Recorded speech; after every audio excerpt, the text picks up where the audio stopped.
So, we're back with another Doctor Who discussion. You know what?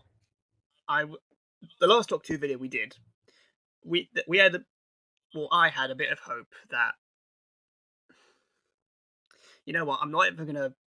It's hard to even conjure up, honestly, discussing this show at this point, because after what I just watched, and I'll be honest, I watched this a week ago from my timeline, but just thinking about half the shit we watched, I'm I'm still frustrated. Yeah, we were so excited to see what was going to happen. We were so optimistic. Our little young minds thought that we'd have something interesting to watch that was new and better. I mean, What it was is a it? bit better, but that's to say that like pooing your pants is better than shitting on the street. Like, it's not great. It's just a little bit better than the initial shit we had before. Oh God, I'm just again. We talked about this prior, and I stand by that. I had no love for the show. I will not say no love because I still care about the fucking show, but I have no love for this era. But I want to give Flux a chance. Yeah, me too. Because who knows to see what could have come of it. Okay, so unlike before, because the last time we did a proper review of Doctor Who was like series 11, I say, and that was like 2 hours long or something. We're not going to do that here because honestly, there's not a lot for me to go in depth, at least on my end, which is crazy, I know. But yeah, let's just go through each episode in its segment and just like give our thoughts on it. Yeah, okay, sure. So yeah, the first episode. What would you say were some of the highlights for you, or pros and cons, I guess, for you? I guess the pros, which is like astonishing that there is any, is because of Chibnall. Like, it's a Chibnall era. I was not expecting to like it at all. I was hoping I would. I just thought I wouldn't. But the things that I liked about this, I guess the whole thing in general, but I guess episode one specifically, is some of the new characters that we were introduced to. Because in series 11 and 12, the additional cast and the companions, and if I'm honest, the Doctor too. Any person on screen, I haven't really enjoyed anything like the writing or particularly the acting. But John Bishop as a new companion, I really liked. I thought he was he felt like he could have been in like the RTD era. Like, he felt like an actual companion for Doctor Who. And that's possibly just because of John Bishop as a person, because he's quite charismatic and funny, and I think he just, like Bradley Walsh, was just playing himself. And as well as him, some of the I can't really put my finger on a particular character, but some of the I guess maybe Vinda, like those characters, they're they're all right. They're actually fun to watch, and they're not just like grating on you the entire time, which is what happened in the last two series with every character that was on the screen. So yeah, the characters was what I liked. This There wasn't much story. The ending was a bit of a like a really cheap get out of jail free card. Like, oh yeah, this entire race is protecting Earth, and it just so happens that they have the only ship that can stop the flux, which no one knows what it is except for them apparently. And they're all dogs. Yeah, the dog man. I liked him. Dog man. Carvanista. He was alright. Yeah. But yeah, that's all I can say really. It was a bit of a shit. I guess we were like, oh, maybe it'll be a good episode to like. There's not much going on this one because it's setting up other stuff. It was pretty much like this the whole way through the series, wasn't it? Just a bunch of non things that didn't work together. We thought might go into a cool plot at the end. They just stayed the same the whole way through. Okay, so for me, I'll try and start off with some pros. Mm-hmm. I can still appreciate that there's some level of, again, good filmography, and that's not saying much. It's like a typical show at this point compared to like other shows. It's like saying, oh, watching a CW show is like good because it's the filmography. The shows though they make a shit, but you can it's like a you can watch it. You can at least say, okay, so this character is walking sideways. I get that or whatever. Sure. And that's never been a problem with Doctor Who before, but I'll give them this. They're not competent in that regard. And I think in terms of the story, some of the casting and the characters at least, I'll give them this. For first impressions, this episode does a lot of interesting introductions. As you said, the Carvanista character. Again, we made fun of him in the trailers leading up to it, but when you actually set him up as introduction wise as this character who's basically here to protect Earth, and he has this like imprint on humanity, that's an interesting concept.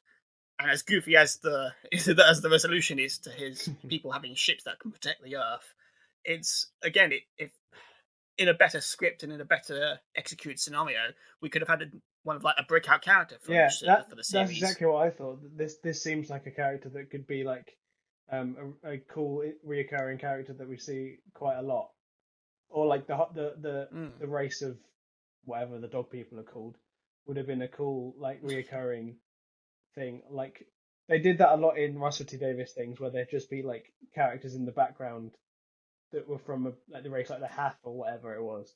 They would just be there. That could have been this one like going forward. Yeah.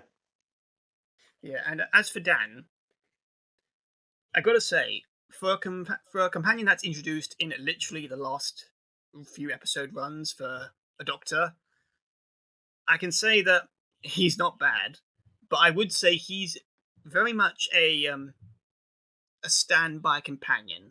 I'd say, if that makes sense, because you're right. For his introduction episode, he definitely feels like a welcoming presence. He comes across as very genuine, very funny in in his own way, and he's got a very approachable attitude. He's very generous. He's very self-sacrificing, and he looks out for people that he works with and he cares about. So that's a lot of surface level stuff that really makes him connect with the character. I do think in the long run, though, and this is like more of a like end of a review thing, but I'll just say it here, he doesn't really have an arc. I think the only really narrative thread he has throughout this entire run, honestly, is trying to get his girlfriend back. And that's not even really a driving force for him, because he's mostly just dragged along for a lot of these adventures throughout the story. But like you said, he's kind of like Graham in that regard, where he doesn't have the most meaningful or the most incomplex arc, but his presence really makes the story or the narrative and the characters a bit more bearable, enjoyable at least, because it's a character and an actor that's pretty easy to appreciate, at least compared to some of the other ones. So yeah, pro side, I can say I did like Dan, his introduction. I thought the character Carbonista was interesting, and I thought that a lot of the other cast characters, like I'm forgetting her name now. Who's the girl with the weeping angel? Claire. Yeah, Claire. Her introduction of I sort of know the Doctor. I sort of know who you are, Doctor, but you don't know me yet. We'll get to that. Yeah, again, even though that's that again from this episode, it feels like are you going a River Song route again? But they don't. I'll give them that. And it's again a lot of this stuff is pretty much set up, and these setup ideas are very promising. I mean, but okay, like I think I'll get into Claire and the Weeping Angels when we get to episode 4, because there's like a lot of weird stuff that's going on there. Yeah. But like the whole fact that this entire episode of a 6 episode series, the first entire episode is just set up. I get that it has to set up what's going to happen for the rest of the series, but like it doesn't have a story, and like I feel like the story, the end of it is just the fact that Carvanista's people have to put a block over the Earth, or like put like a barrier in between it. That seems like the only part of that episode that had any payoff. but it didn't feel like a good. It was there was a terrible payoff. Like it wasn't. It didn't feel like it was a. It felt like they just crammed in that particular subplot just to be like, oh, this is the conclusion of this episode, when the entire episode was scene after scene of things that just were going to be seen later on in the episode in the series. Sorry, I just don't understand the logic in making an entire episode devoted to setups that didn't necessarily need to be set up in this episode. Like the Claire stuff, for instance, that didn't need to be in this for episode 4 to make sense. And neither did the Mole Man thing, because that really didn't come to anything particular. And that could have been like I saw a thing that was like that particular subplot of the man who makes the tunnels on the Liverpool could have been really a really cool thing to include, because Dan was a Liverpudlian like historian, and like it's basically because he was like trying to break it into the museum to teach people that stuff. Why don't you just apply? Just get a job. But like his whole thing could have been that he knew about that, and that like he studied that, and that he knew who this person was and how everything worked. That could have been a really cool thing for them to include, but it wasn't. It was just that bloke running around being all disgruntled about that word, disgruntled.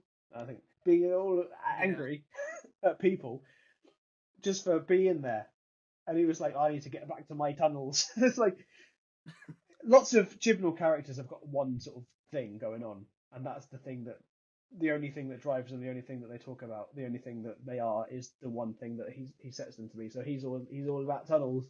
He's all angry. Yeah. Oh god. Yeah.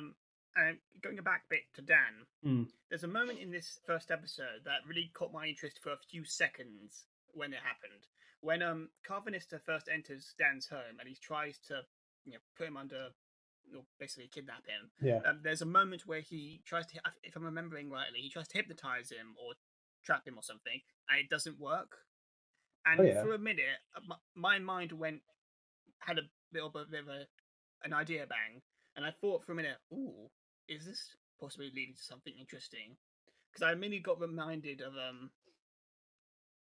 I'm trying to remember what it was. I don't think it was a Doctor Who story. I think it might have been a fan story or something. But there was a story I remember looking up somewhere where it had a companion of the Doctor be revealed to be the Master or something. Right. I can't remember which. Was it Spyfall? But no, it wasn't Spyfall. Although in hindsight now, that actually does fit the narrative there. So but yeah, I was wondering for a split second. I thought, ooh, this is interesting. A companion that has this interesting dilemma with the alien that wants to kidnap him. Maybe it's for this kind of interesting reason.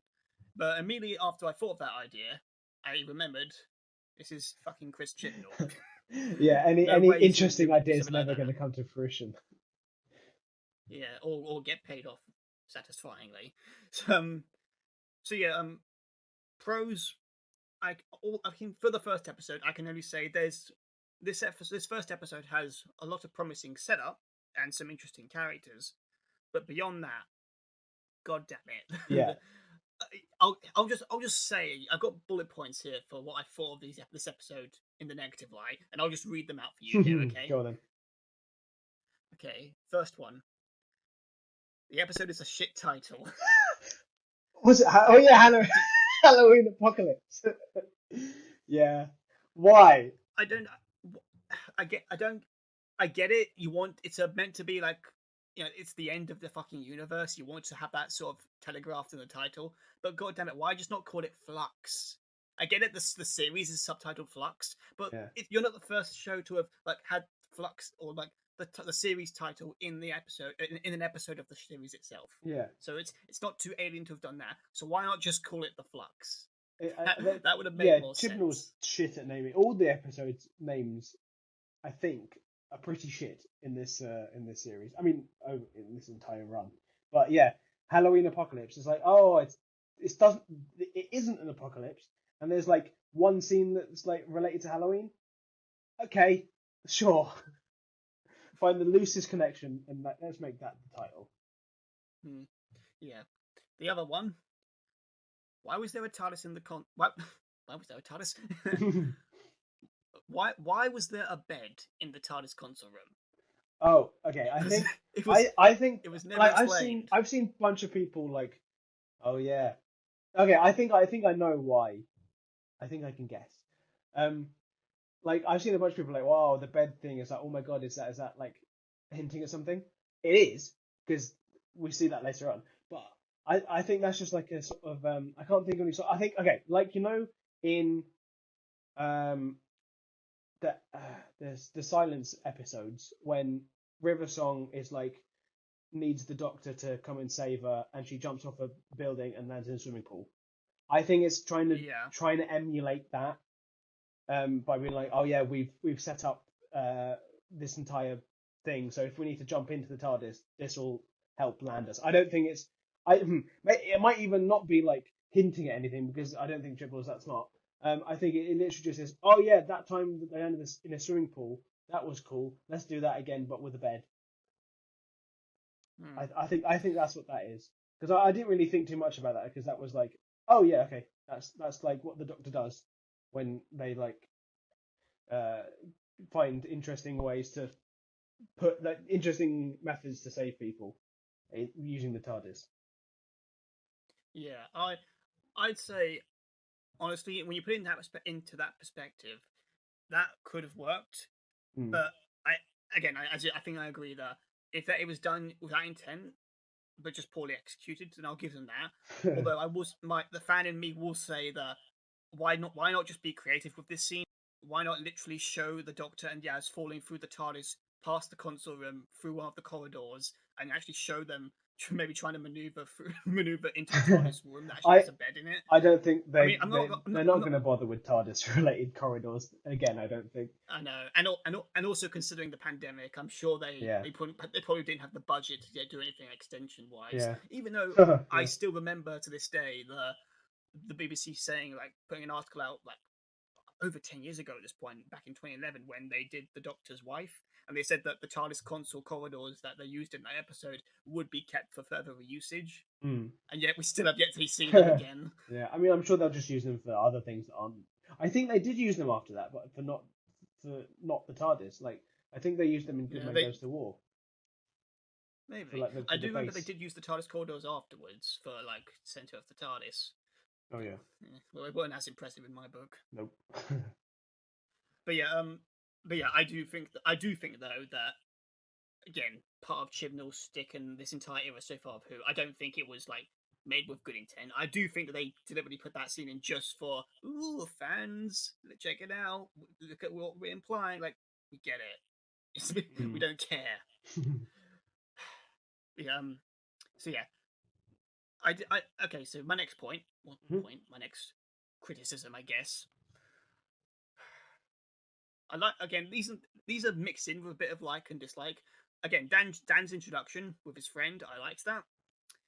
However, they kind of lost me when they went down the it's not a date route with the dialogue, and maybe this is just because I've grown so disinterested in you know typical romances at this point.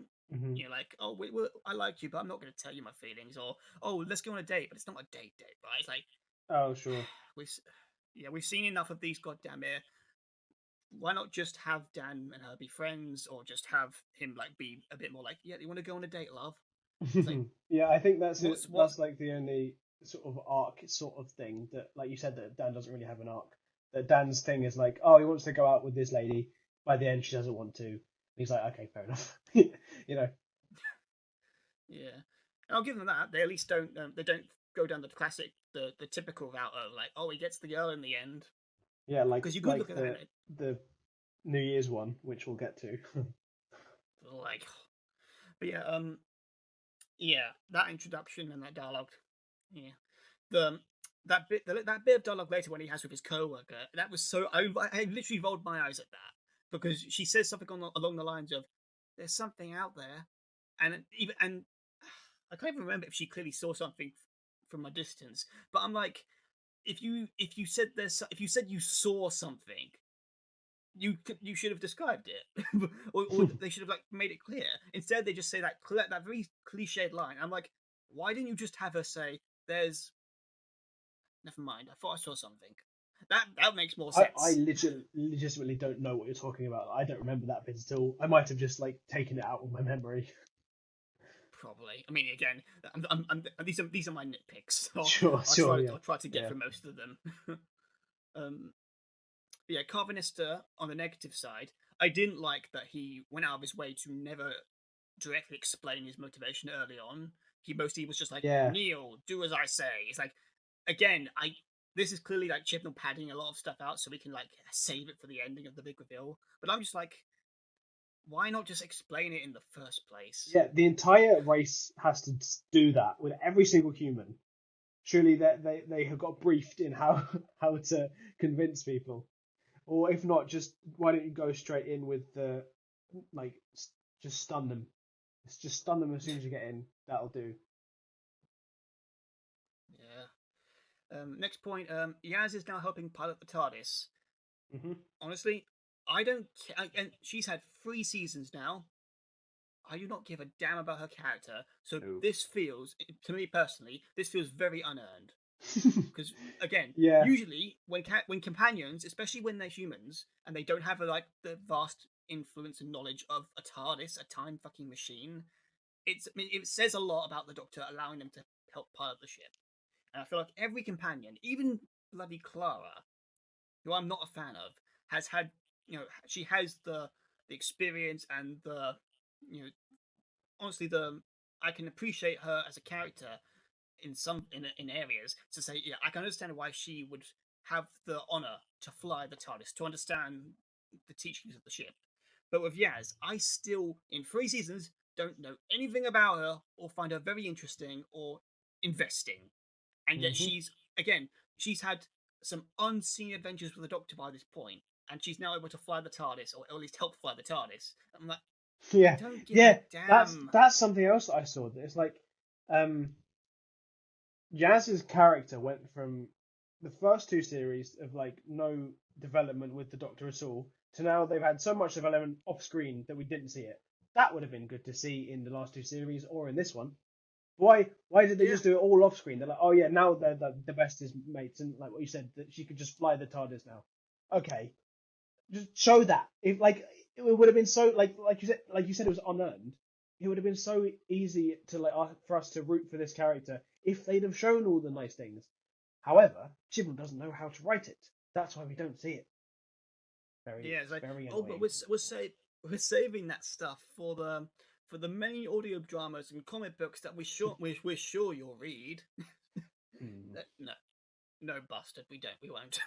no. And following on from that, Yaz says she has a lot of experience getting out of traps in with the Doctor. That's funny. Why not give a Then why do I not give a damn about you or your so-called character? Also, she talks to herself way too much, and she's also Sure. very antagonistic towards Dan when she rescues him. Sort of understandable, as the Doctor's keeping secrets from her. The problem is they haven't made me care enough about Yaz to care about her own frustrations. Yeah. So all I'm seeing is an underdeveloped character getting annoyed that things aren't going their way, especially when Dan is the one who's all within his right to question her judgment. Because from his perspective, he's just been abducted in a cage against his will, and this Yeah. random person's now come in saying, "Do what I say, come along with me." It's like, hold on, bitch. What is going on? Who are Bloody you? hell. Why am I here? Yeah. Sure. But yeah, again, this is just a more example of Chibnall's stellar writing, trying to write female characters, or just a character at the end Just of the day, any quite frankly, because that's characters. all I care about. And god damn it, bastard, if you cannot, again, this is more of an end of review thing to say, but god damn fucking damn it, if you cannot achieve what Chris Chibnall, if you cannot achieve what Russell T Davies was able to accomplish in just 1 season of Doctor Who, in 3 seasons,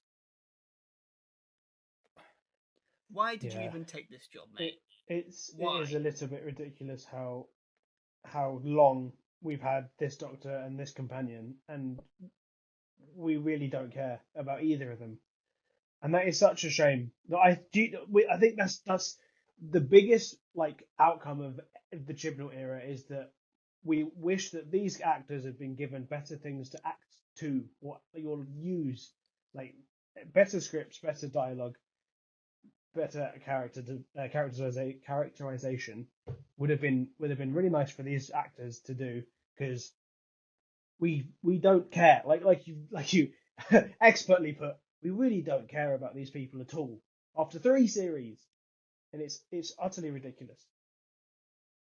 Indeed. And last 2 ones, the Flux is said to destroy everything it touches. We'll come back to that. Yeah. Okay, and the last one is just to reiterating what I said earlier. A lot of concepts introduced in one episode. It's too much. Yeah. And that's the first episode. Honestly, it's just too much of a load of nothing. Yeah. Okay, so the next episode, War of the Sontarans. The good one. I gotta say, I was expecting to dislike all of these episodes. After watching this one, I was generally surprised. I found this one a lot more bearable compared to the other episodes, and another one, which we'll get to as well. But this one was definitely like top 2 in my book. Would you like to start off with your thoughts on this one? Sure. I don't really have much to say other than I really like the concept of like seeing the globe and it saying Sontar instead of Russia. Like that would have been a really cool thing to expand on for like an entire series run if like Flux wasn't the main part of this. It was like the Sontarans were I'm not a big fan of the redesign, but the way that they are characterized is much better, I think, than it has been. Like they're not taken as much of a joke in this episode. We'll get corner shops. The Mary Seacole, she was a good supporting character. It was an overall good episode, and it actually made me really excited to see what the rest of it was going to be like. And I was like surprised that I was so into it. I was like, oh my god, I actually like an episode of Doctor Who for once as it had come out. I mean, that slowly went downhill after episode 3. But yeah, I don't really have many like specific things to say about this one.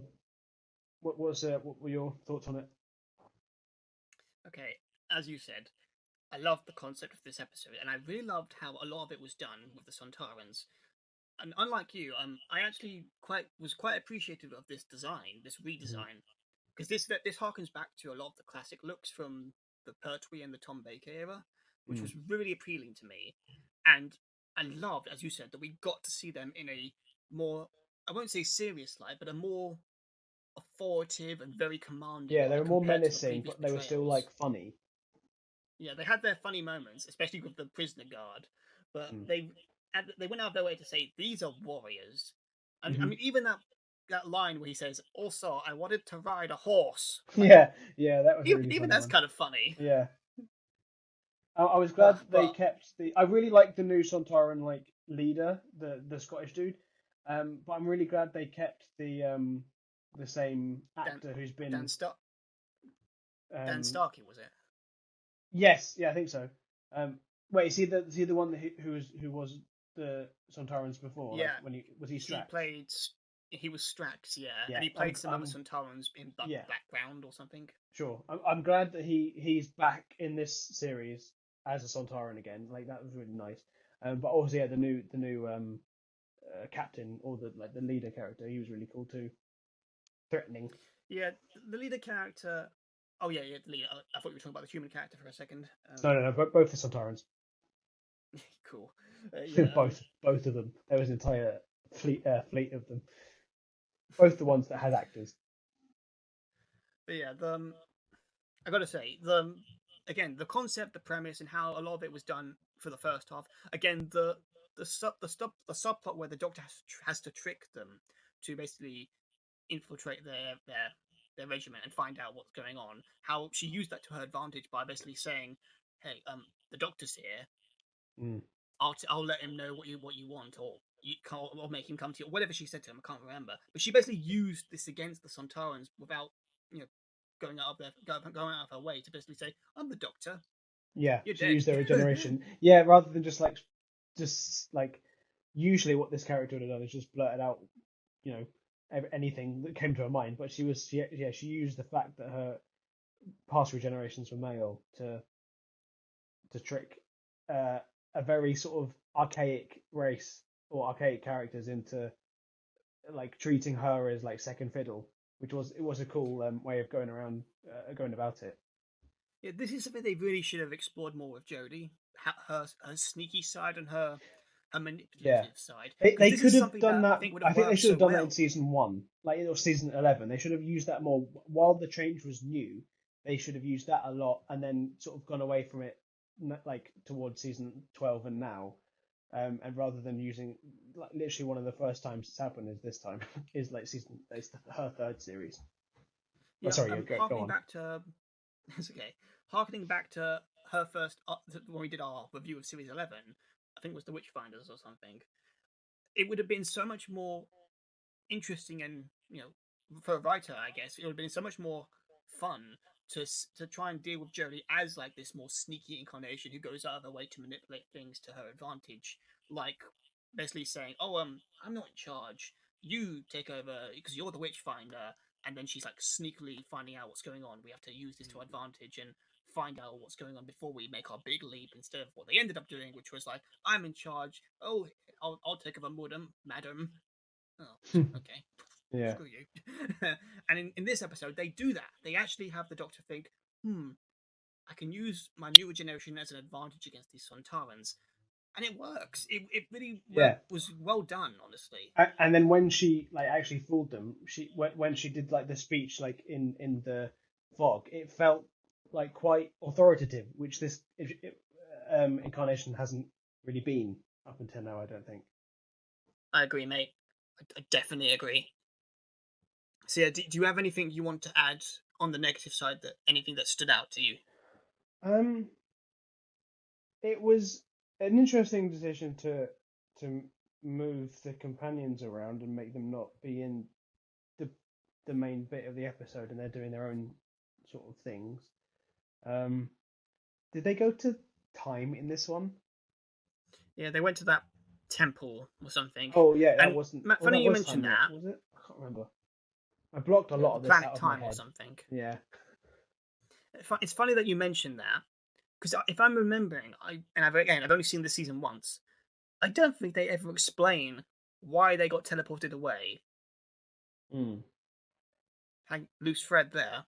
Although I think I know the answer why. It's because Chibnall can't be bothered to write these characters with any development whatsoever. So he has to get separated from the Doctor half the time. Yeah, that happens And that a lot happens a in this lot this series. season. Jinx. Yeah. Oh dear. God damn it. Hmm. So yeah, nothing stood out to you that really irked you in this episode. Not that I can think of now because I haven't watched this for like I watched it when it came out and then I haven't since, so it's been a while. But apart from all the good stuff, I like there was nothing that stood out to me necessarily that annoyed me. By you? For me, the first standout moment that really irked me. Yaz writes, "What would the Doctor do on her hand?" Oh yeah. Okay, first of all, why? She's a grown adult who works with the police force, or, again, according to dialogue from her in the previous episode, formerly a police officer. And yet in this episode, she says she is a police officer. But why is she writing on her hand like she's a 12-year-old? Hmm. I could understand if she had a confidence problem or maybe even a form of trauma from a previous adventure, but everything said about her so far speaks otherwise. Yeah, So the I think antagonists, even the antagonists, even the antagonists say, even they agree. They say, why, I don't know what they say, but they basically take the mick out of her for writing on her hand. I Like, think I agree with the antagonists in the second episode. yeah, I think the reason like logically the reason I think that they put in or Chibnall chose to do that is probably the easiest way of getting across her thoughts. Like I think that all they wanted to do with that was be like, oh yeah, Jazz is trying to be more like the Doctor, or like sort of try and prove that she is worthy of being with the Doctor, or like being a companion, or just trying to be as good as her, or something like that. And that was the easiest way of just getting that point across, without actually using any interesting, um, like filmmaking techniques. Just the easiest way of showing how the character's feeling is by writing it down and showing the audience. Also, it does, like you said, if it's like very childish thing to do, I guess it is a kids program, and they're trying to be like, this kids, look, this is what she wants to do. You know, I I, I didn't like that either, but I think it's like just a lazy way of them to get around her, how to convey her thoughts. Honestly, I could sort of understand and agree with you, but let's face it. Also, Doctor Who isn't a kids show; it's a family show. To be exact, I guess. But Sure. even in that regard, quite frankly, I still think that is very stupid because I mean, again, I'm probably going to sound like I'm being counterintuitive later when I talk about a certain thing. You'll know which, but kids aren't stupid, and again, I think other people have said this better. But I think if you write a story intended for kids or not, if you write it with a sense of equity, equity. I want to say equity, but I'm blanking on what that even means right now. I So think equity call me is related stupid. to money. No, not yeah. Screw equity then.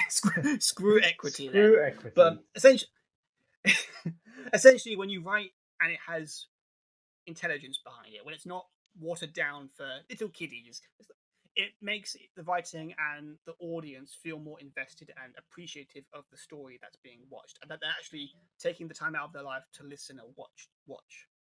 And I feel like just having Yaz write her feelings on her hand, just for the sake of, oh, it's a little kids show, we need to convey to little kids it's okay to speak their emotions. It's like you can do that in a more executed way that feels natural, as opposed to let's get this 30-something police officer who works with the force, who's at this point has no development whatsoever, now suddenly have this habit of writing on her hand to keep her encouraged, even though again, I'm sure, again, I can't speak for police officers, but I'm sure they go through immense training to be able to deal with this stuff in a different ways compared to just write on your hand. That's definitely not going to smudge anything, or Yeah. I don't know, cause I don't know.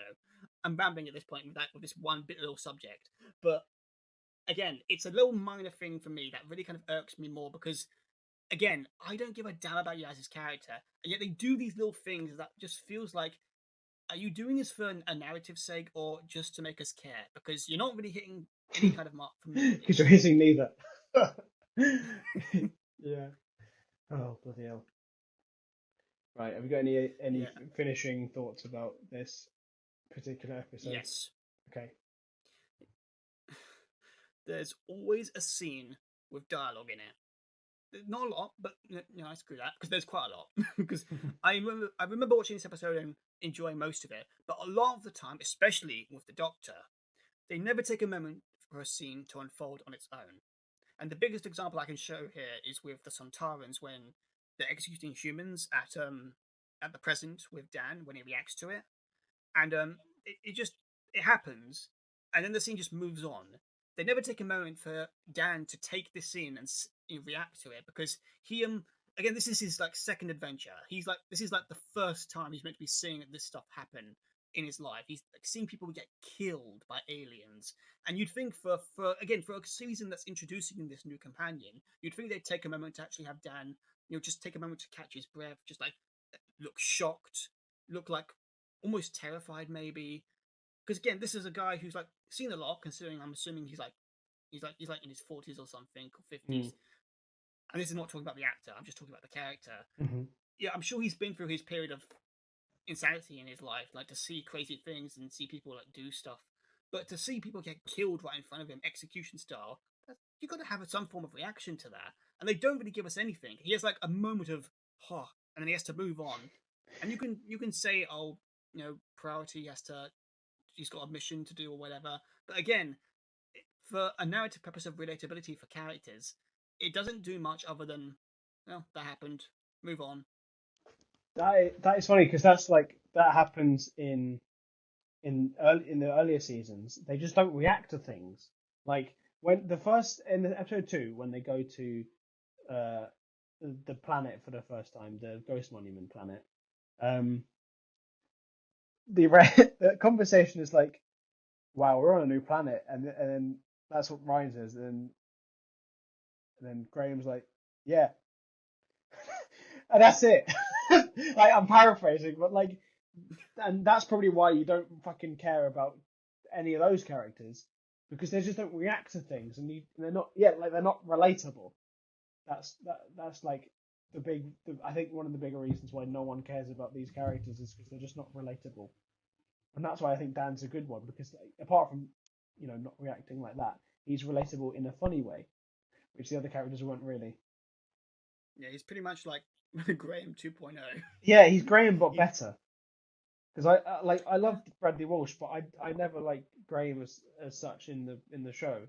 But I actually actively liked Dan as a character because he's being John Bishop. Yeah, and adding on to that, why not just give him a hammer? Why give him a frying pan? Yeah, he's got a wok.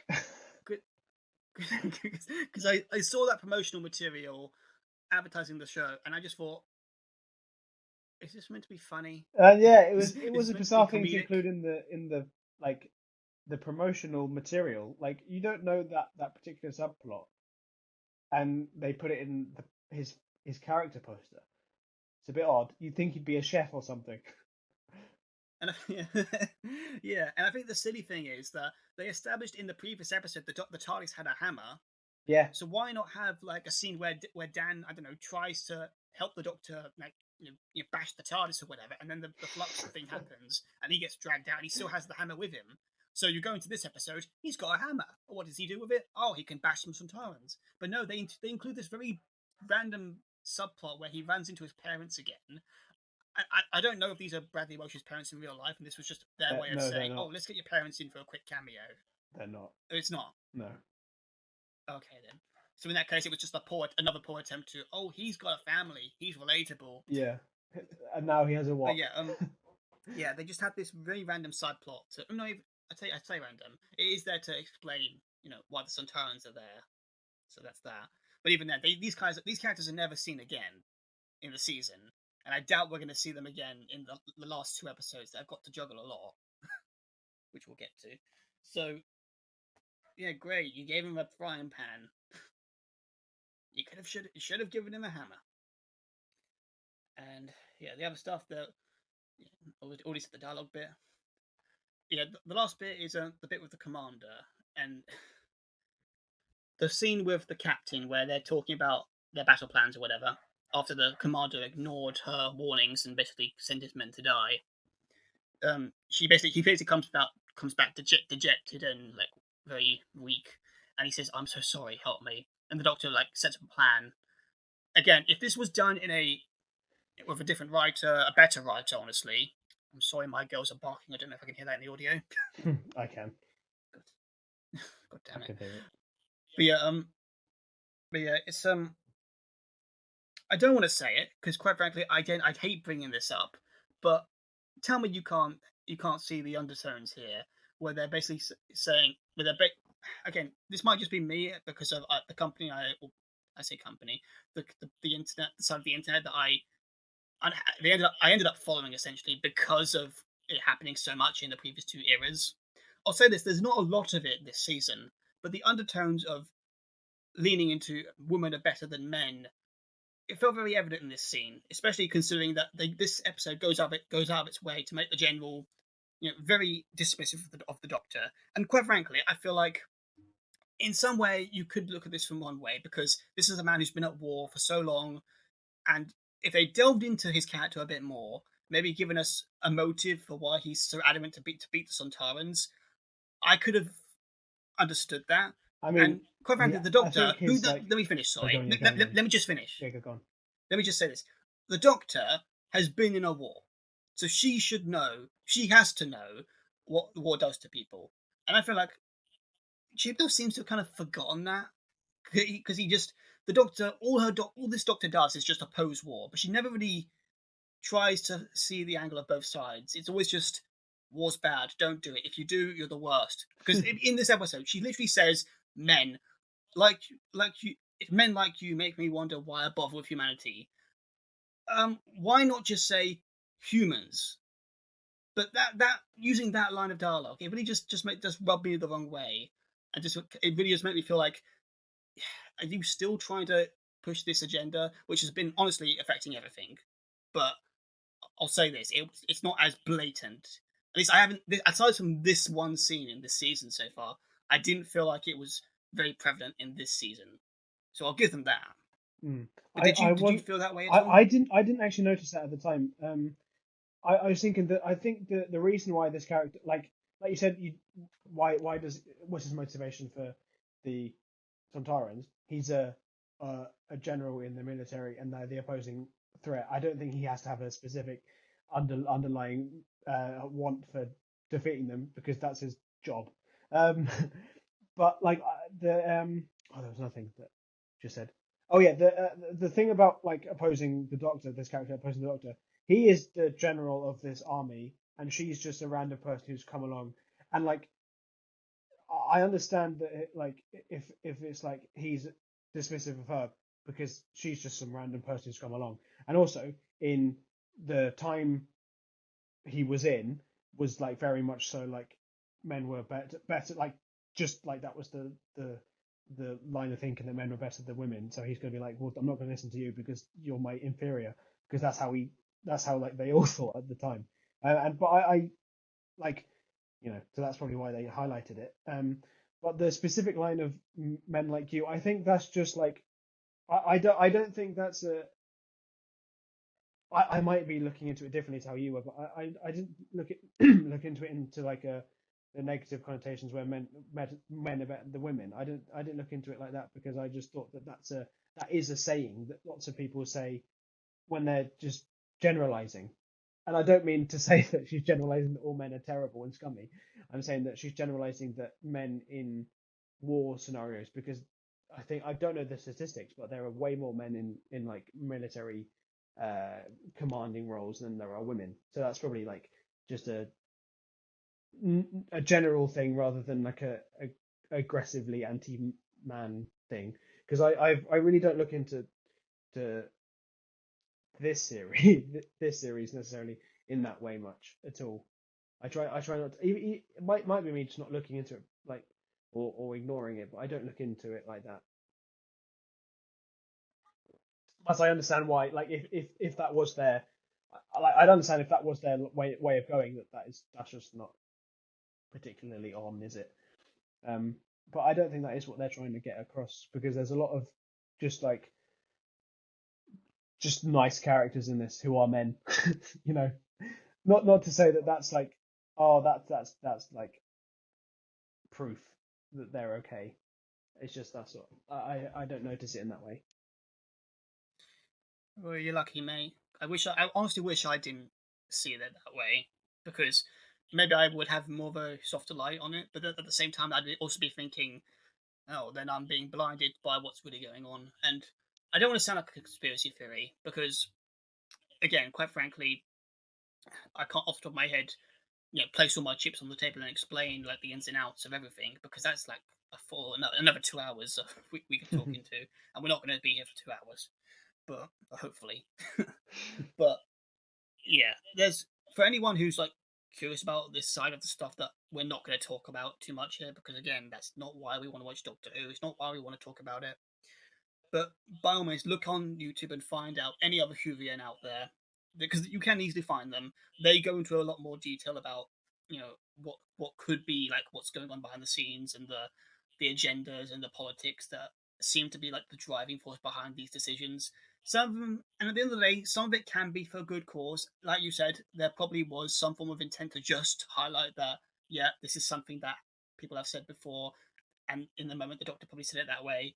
But I personally just can't get behind that, because this entire era has been almost defined by that mentality of, we need to do certain things to be present with the times. We need to hire a female Doctor, yet let's do nothing interesting with her, or what we do with her, we just like make it controversial.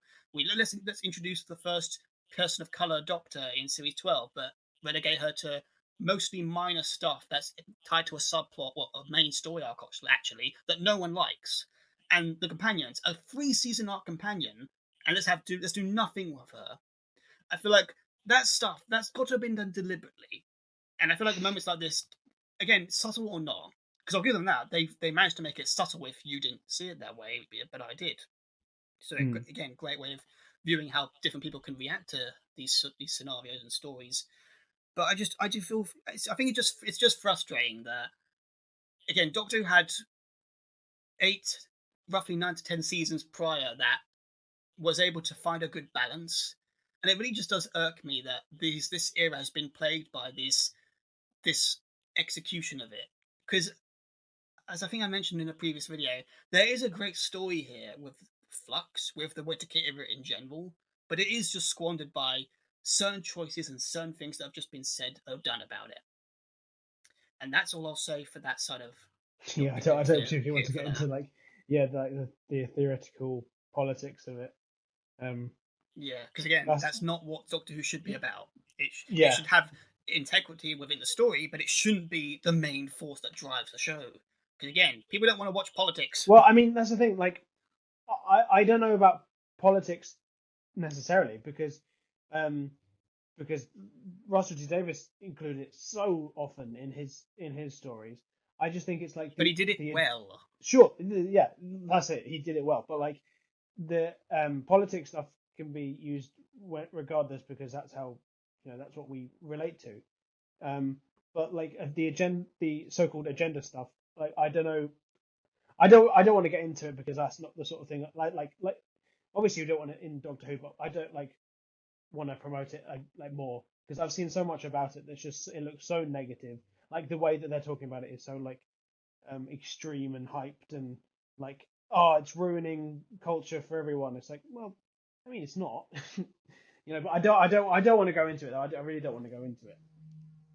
Yeah, I can say it has. All I'll say is that it has its justifications in some form, because it does keep it relevant, so that people behind the scenes will take notice of it. But I also do agree with you that highlighting it constantly, it's not. It's in a way it's going to make it go away in some form, but it's also keeping it present, and it keeps us disinterested even more. So I do think that, yeah, we don't need to keep bringing it up. But I just wish that the people behind the cameras and in charge of all this stuff would also take that hint as well and not keep including it. But yeah, we're in that there. Sure. So yeah, I'd say the Sontaran episode, aside from those negative sides to it, I really enjoyed this for the majority of it, honestly. Me too. I think this is my favorite of the series. I don't know if it's my favorite of. It might be my favorite of the entire era.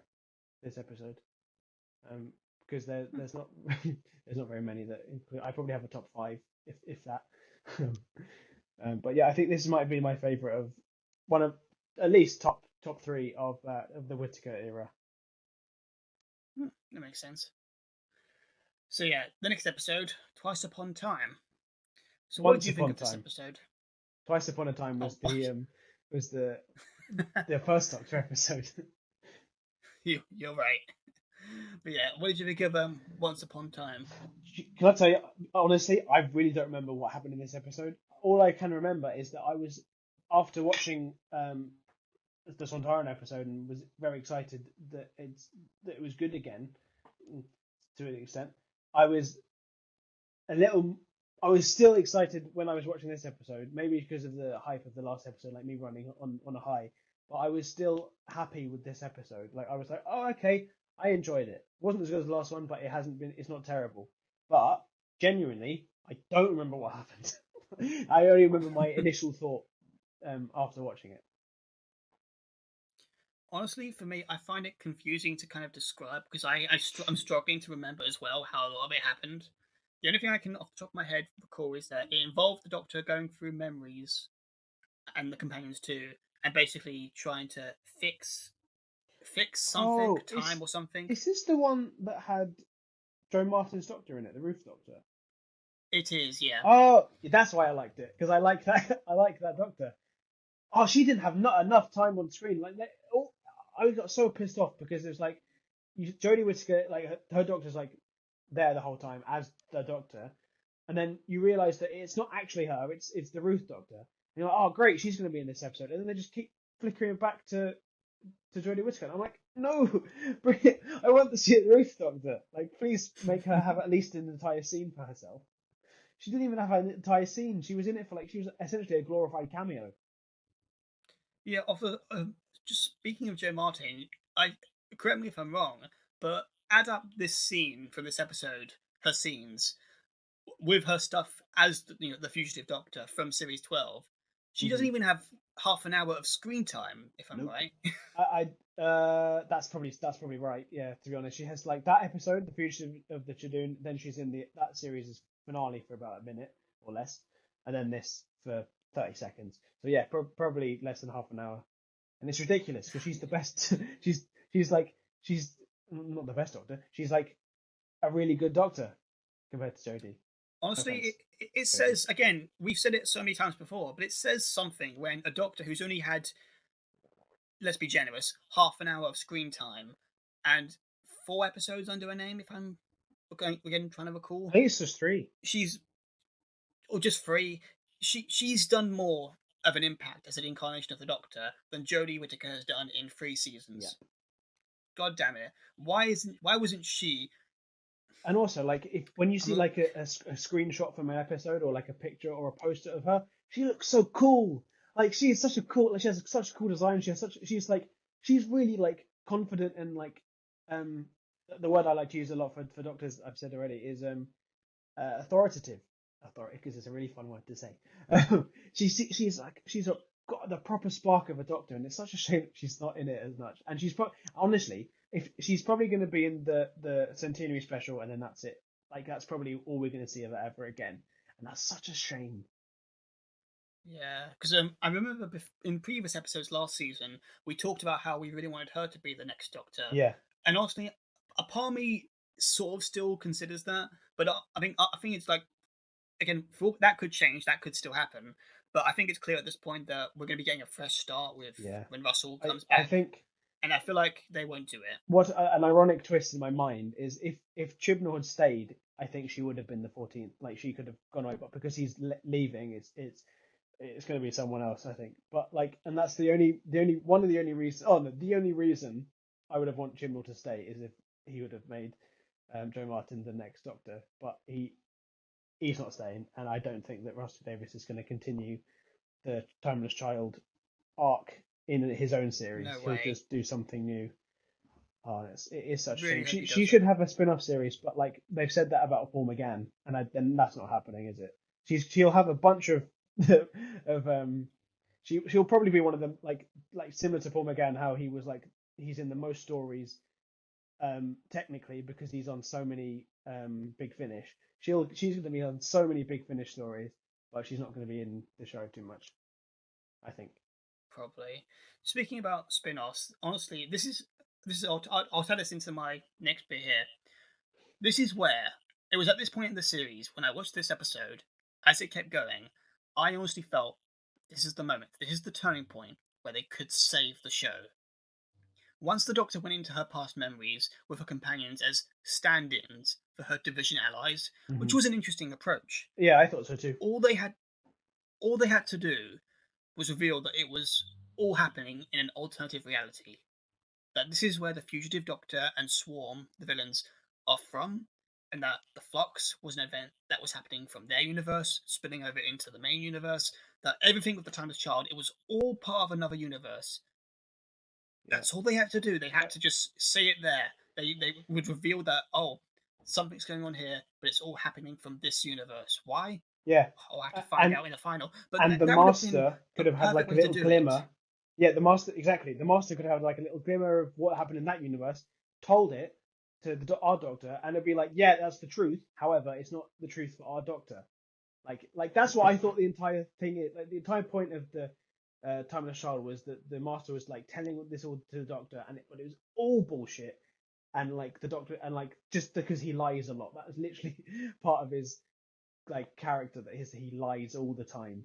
And yet that what you just said could have been such an easy way to fix it, and like to be like, oh sure, that it happened. Timeless Child is real, but it's in a different reality to R1. And like this entire series was like going to explain that would have been it would have been good. It would have been so good. And honestly, if that had happened, I mean, goddamn it, the potential for a spin-off would have been so much more acceptable too. Because again, I agree, we're probably never going to get that because we would have gotten it with Paul McGann by now. Yeah. I think, if anything, that's what people would have preferred Yeah. if they did announce a spin-off with Joe Martin. They would have said, "Oh, why did you give it one for Paul McGann, bastards?" Yeah. But if they were going to do that, that would have been a perfect way for the show to branch off. Because I'll go in a bit of a tangent here, but let's say in a hypothetical scenario, this did happen. That's how the story played out, and then after the series final of this season happened, they announced, "Oh, Joe Martin will be returning in a mini-series about this alternative Doctor." Let's call it. We'll call it Division. The Division, Yeah. or Division. Exactly. And it's not about the Doctor, so it doesn't have to be like a clone of the main show. It could just be about the fugitive Doctor, Carvanista, and some original characters who are part of Division, basically trying to save what remains of their universe. Yeah, it could have been like a big ensemble the show. aftermath of the Flux. Yeah, it could have been more about the Doctor and Co. as opposed to the Doctor and Companion. And if anything, it could have focused on other characters, and the Doctor could have been sort of like the opposite of the main show, where the Companion and the Doctor are the stars. It could have been more about the Doctor in the background, or the Doctor. The point is, it would have been more about a team, and then basically trying to save a dying universe. And you could have done fun twists with classic villains in more of a darker scenario. Like you could have done the Cybermen, and the Daleks from the Dark Dimension storyline that was scrapped in like the 90s, where the Cybermen had Wolverine claws and the Daleks had special guns. Yeah, I think they should have done like a multiverse of madness thing, like where there's just like you sent me. I got that from the article you sent me. They could have just had all of the different like classic villains coming back in, or like ideas that was like literally what you just said, like scrapped, or like have all the different Doctors from different spin-off things, like the cartoon stuff and the Peter Cushing Doctor be like alternate Doctors or alternate reality things as well, like a whole massive like thing of just possible like a what a what if of Doctor Who. I guess that's just a bit of a rip off of Marvel to do a multiverse and what if. No, it's not a brand they can copyright. What if? Because that's been done in media before. But yeah, it's again, it's the chips were there for it to be such a compelling concept that could have kept the show going and saved the show, honestly, from the drama that happened with the previous season, and also given us potential stuff with the brand for the future. But no, they decided to stick their guns, and we got this. Yep. I think if any fan who had any glimmer of an idea would have written this series, it would have been better than what they did. It's very annoying. I'll give them this though. Yeah. I liked the Doctor's dark coat. Yeah, it was interesting. Finally a different variation. It isn't just a t-shirt. Yeah. Took her 3 seasons, but she finally decided to change something that actually stood out as opposed to her shirts. I don't think. Yeah, but the thing is, she didn't change that. That wasn't her thing. That was just an alternate version of the Doctor both times. It wasn't even It wasn't even actually Jodie who was wearing the. It wasn't actually 13 who was wearing the coat. It was Ruth Doctor and then Time. Yeah, it was just meant to show that this is happening from a different side or whatever. Yeah. But yeah, on to get the rest of the ones out of the way for this episode. The introduction of Bell. Oh yeah. This ties back into episode 1. Now, we find out in this episode that the Flux didn't destroy everything as we were told it was, and we do find out later as to why. But honestly, they should have not done that. They should have just kept it as is, and the universe should have been destroyed. because quite frankly, that's motivation enough for the Doctor to try and stop what's going on. We didn't need to have this entire subplot going on with Belle basically showing us the aftermath of the Flux, because all her stuff can be cut. It really just is there to say this is what the universe is like now. Cybermen and Daleks have taken over, and the Sontarans are battling for supremacy. And like, first of all, I'm sure there's more races out there than just those three battling for the rest of the universe. The Flux was was like was a really big fan of classic Doctor Who. It's like, oh, let's just keep the only characters that are alive now are the Daleks, Cybermen, and the Sontarans. I'm surprised K9 wasn't in the Flux as well. Yeah, but yeah, she's her. First of all, I get that again. It's a low budget show. They probably didn't want to put the actors through so much, and also again, not a lot to do, struggling with COVID or whatever. But she looked very well kept, clean. Someone who'd been like trying to survive on her own. That's a very funny observation, but yeah, I understand what you mean. Like she's a scavenger, and she's looking for her partner over the universe in all these grubby places. And she looks like she's had a shower every day. Yeah, that's very funny. I didn't even consider that. Yeah, and so those CG Daleks at the beginning. Oh bloody hell! Why? Yeah, I was like, oh, they're cool. They're like more orange than they were before. And then I'm like, oh no, I think that's just because the 3D model is a bit strange. And also, did you notice that the head was wrong? Like the head swiveled with the like the entire neck pit swiveled. That doesn't swivel. It's just the head bit. Oh no. They can't get them right. I didn't even notice that. Yeah, I didn't notice. Like someone pointed it out, and I was like, oh my god, that's just bad. Who did that? It's like they don't. Well, they're fact checking things. Yeah, and again, we people can say. I mean, we literally just said it a few minutes ago. A lot of this stuff is probably because of very difficult to film and do this, or during a period where it was very difficult. Coof and whatever. But again, I'm sorry, but there are ways to get around it. If this was going to be such a difficult thing, they should have delayed the series a bit more to get it right.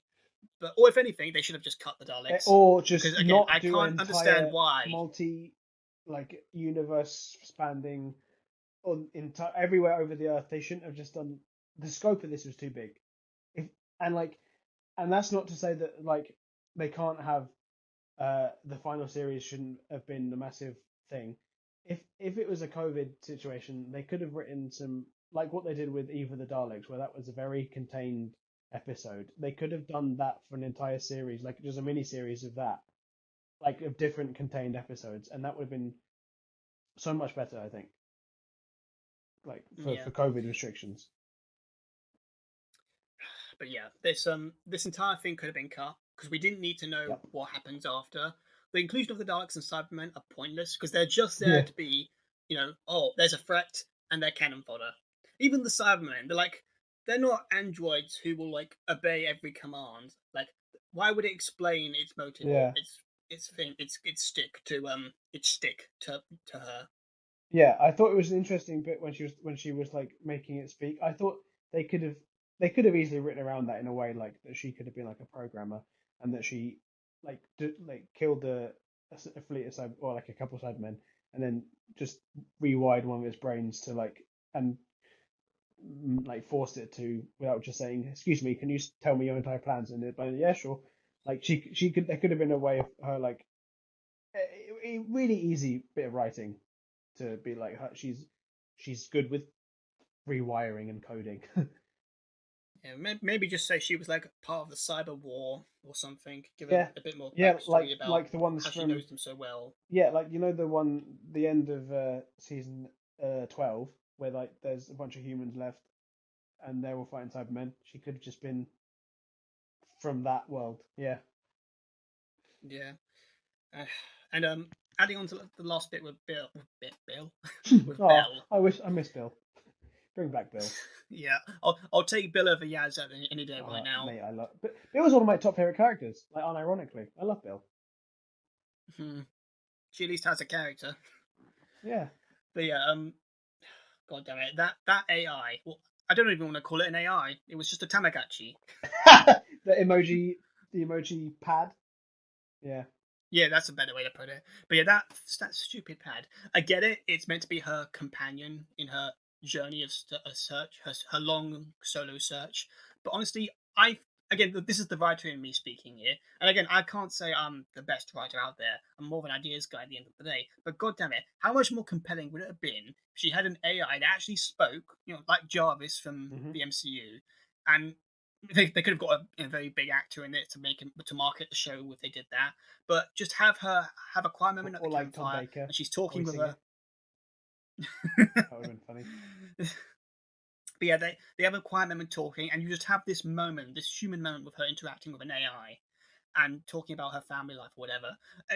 There would have been such more room for emotion and investment. And then maybe you could have, again, I'm probably not going into depth about it, but there's something you could have maybe really touched upon there with, how people search for companionship, even in the darkest of times, even with just a robot.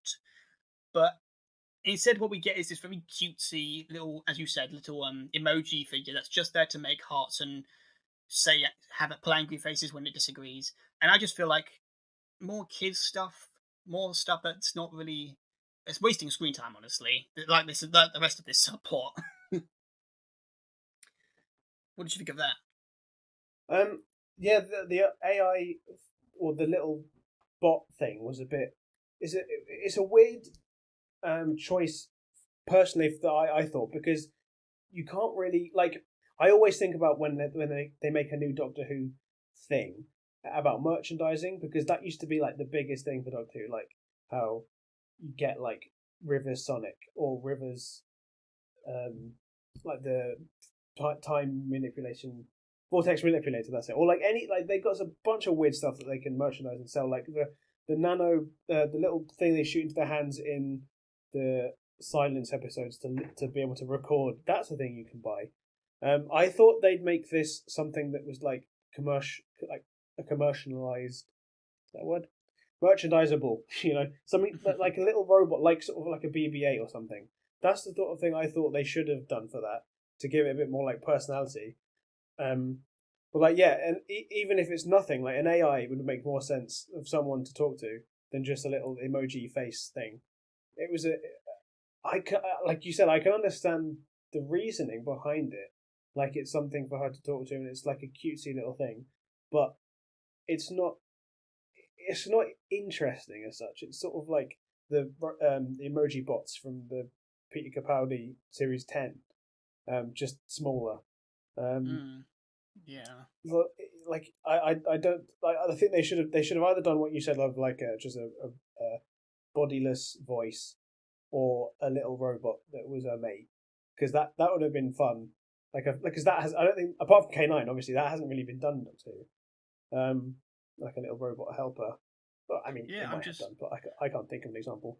honestly, they could have they if they played their cards right and they had good writing behind them, we could have gotten a version of, like, not K9 exactly, but we could have gotten a the K9 for a new audience, or as the saying Mm. goes, Yeah, if they exactly. if, Something that's like an instant classic or like an instant what's the term for it?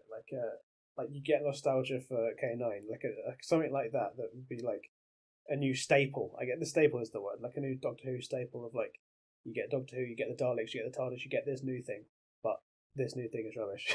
yeah, off the top of my head, I can't even recall if Chibnall's even made a standout monster in his entire era. Because you look at the Russell's the era, he's only got thing I can think of that's a standout, and it's like this is it's not a good standout. It's like the Absorblov standout. Is the mighty Pating, the little stupid CGI alien that eats everything.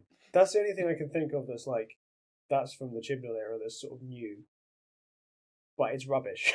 why am I not surprised?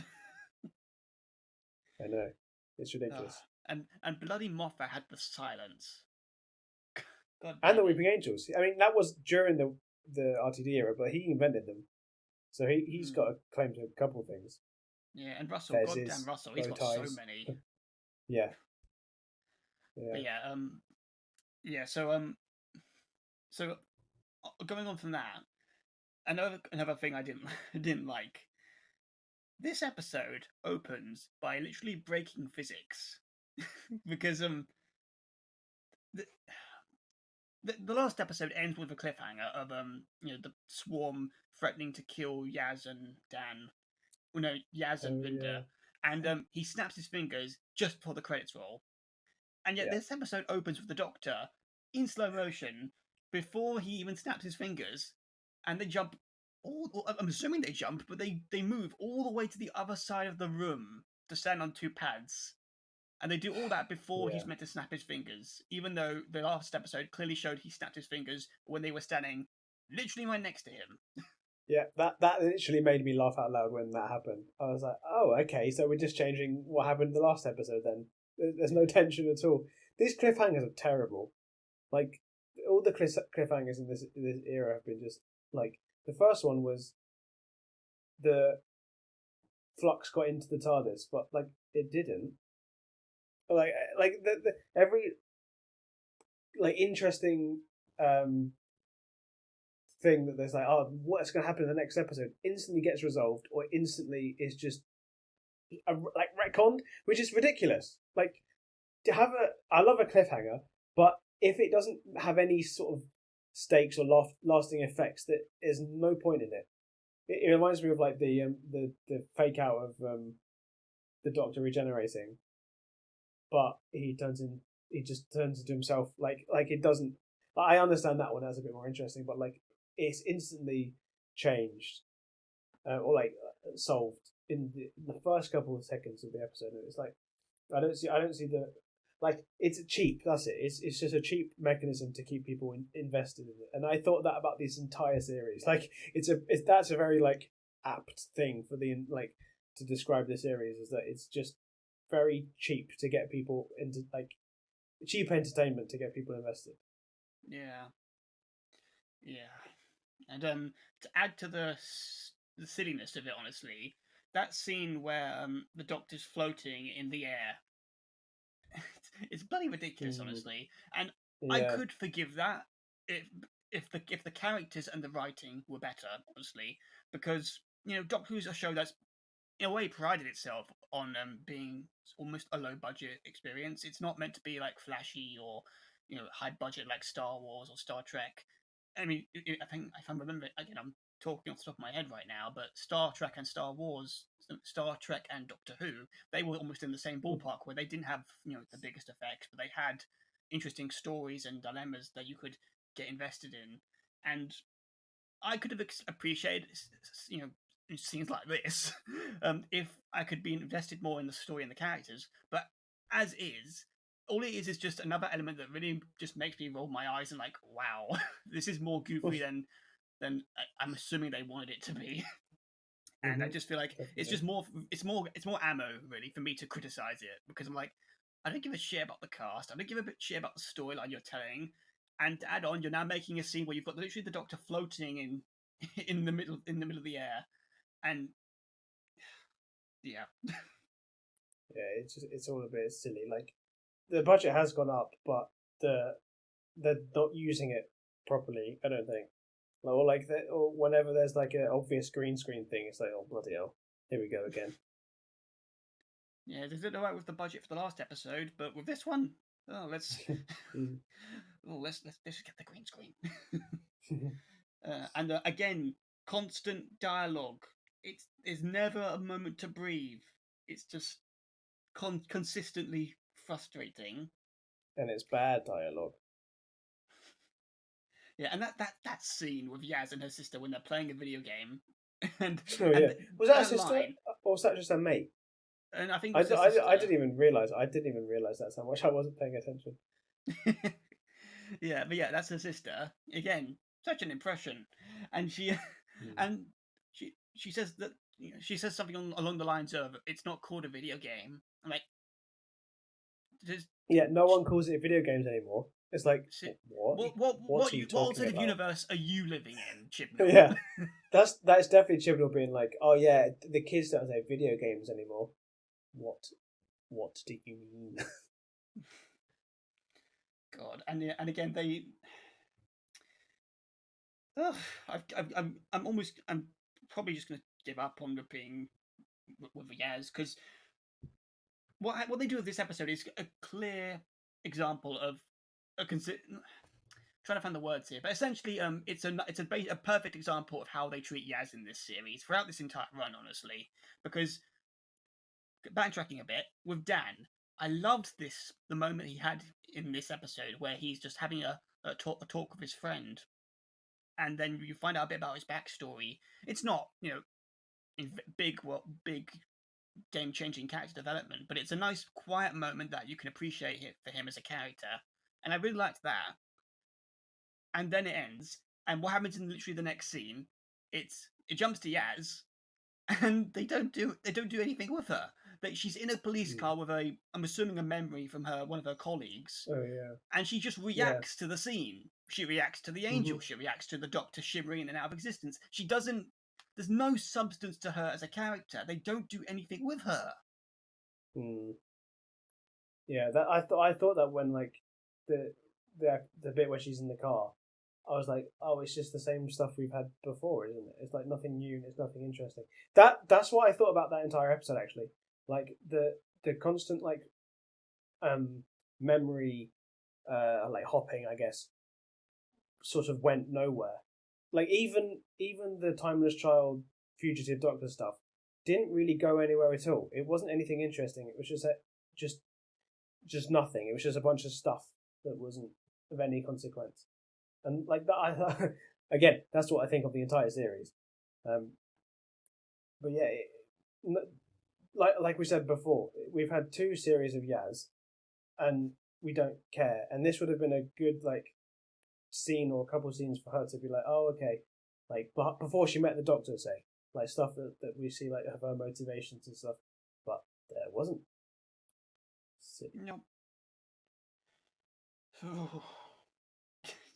I feel like we're getting repetitive with this Yaz conversation area because it's almost all of it's the same, honestly. Well, that's it. Like we're not being repetitive, then the character's being repetitive.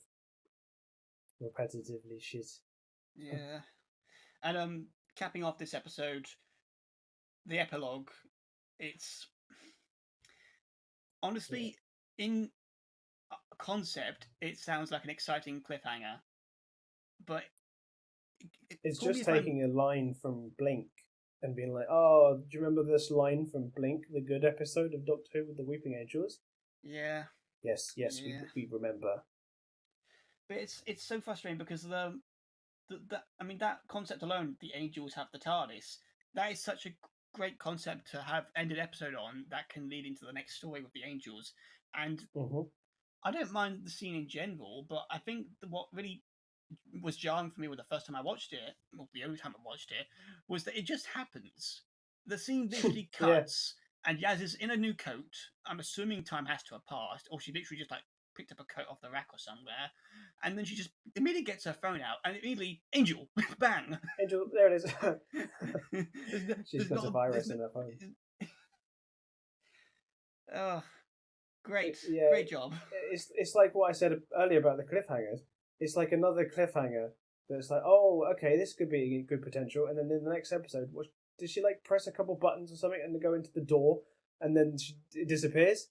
Or something? What? Do you remember what happened? I'm blanking on the that resolution now. for this cliffhanger. I'm trying to remember.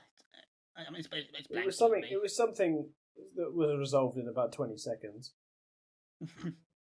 No surprise there. But yeah, Twice Upon a Time is just, again, this as I said earlier, this was the turning point episode where they had the chance to fix it and they didn't, and it was more of what we expected from Chibnall's era, honestly. Quite a downgrade, honestly, compared to the previous episode. Yeah, it is a shame. Well, I mean, like, from episode 2, it's been a bit of a downgrade ever since, because like episode 3 was alright, and episode wait, was this episode 3? We're just about to get to episode 4. This was episode 3. This was episode 3.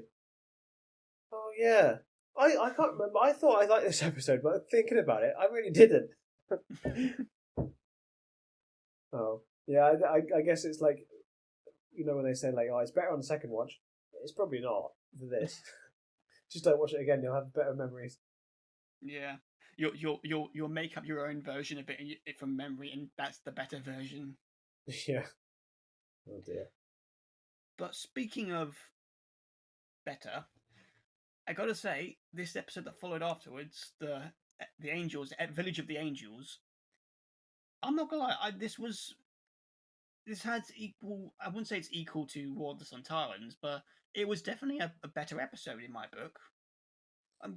Yeah, it's probably the second best. In my opinion, I think the second best of this series. But I still didn't think it was great. Like that. This is like, rather than being like, oh, this shit again, blah blah blah blah. This was like, it could have been. I was going to turn this to Chibnall for a second. There, it could have been better. It could have been slightly better written. That's my favorite catchphrase of his, because it's so. It's like chef's kiss of criticism. He's on the ball. Usually. It really is just so ironic that he had the. Mm-hmm. I mean, I'll give him this. He was like a young kid when he said that. So, and to say that to like I think it was a TV presenter or something at the time. Good on him to have the courage to say that when he felt like he probably could at the time think he could tell better stories. Mm-hmm. But it really is something to show how he's progressed as a writer compared to when he's actually got the show in his grasp. There's no sticks or whatever holding him back, and yet he's made this. It's like, ooh, karma's a bitch. Yeah, that's it. Yeah. Well, what do you think of this episode? I really enjoyed a lot of it. I still have gripes with it. A lot of it is mostly the stuff when it comes to the division and tying into the bigger storyline that Chibnall is insistent on integrating into everything. But I really love the setting. I really love most of the characters. Especially Claire and Jericho. They were the highlight characters of the cast, and I gotta say, even though certain bits of the Angels and how they were handled, like hearing their voice and hearing them speak. Again, I like the idea and concept of them speaking to you, someone like through the mental link, through when the Doctor and Claire are speaking in her mindscape, and the Angels talking through Claire. I really like that because that's a roundabout way of working with what you've got, with allowing the Angels to communicate without, in Jericho's case, just having them speak through the TV in his voice. Because I struggle to figure out how that made sense. Whereas when you're in someone's mind, you have the free will the free range to mess with the audience's perception of, oh, this is going on in their head. So yeah, they can make the person speak certain ways or sound certain ways.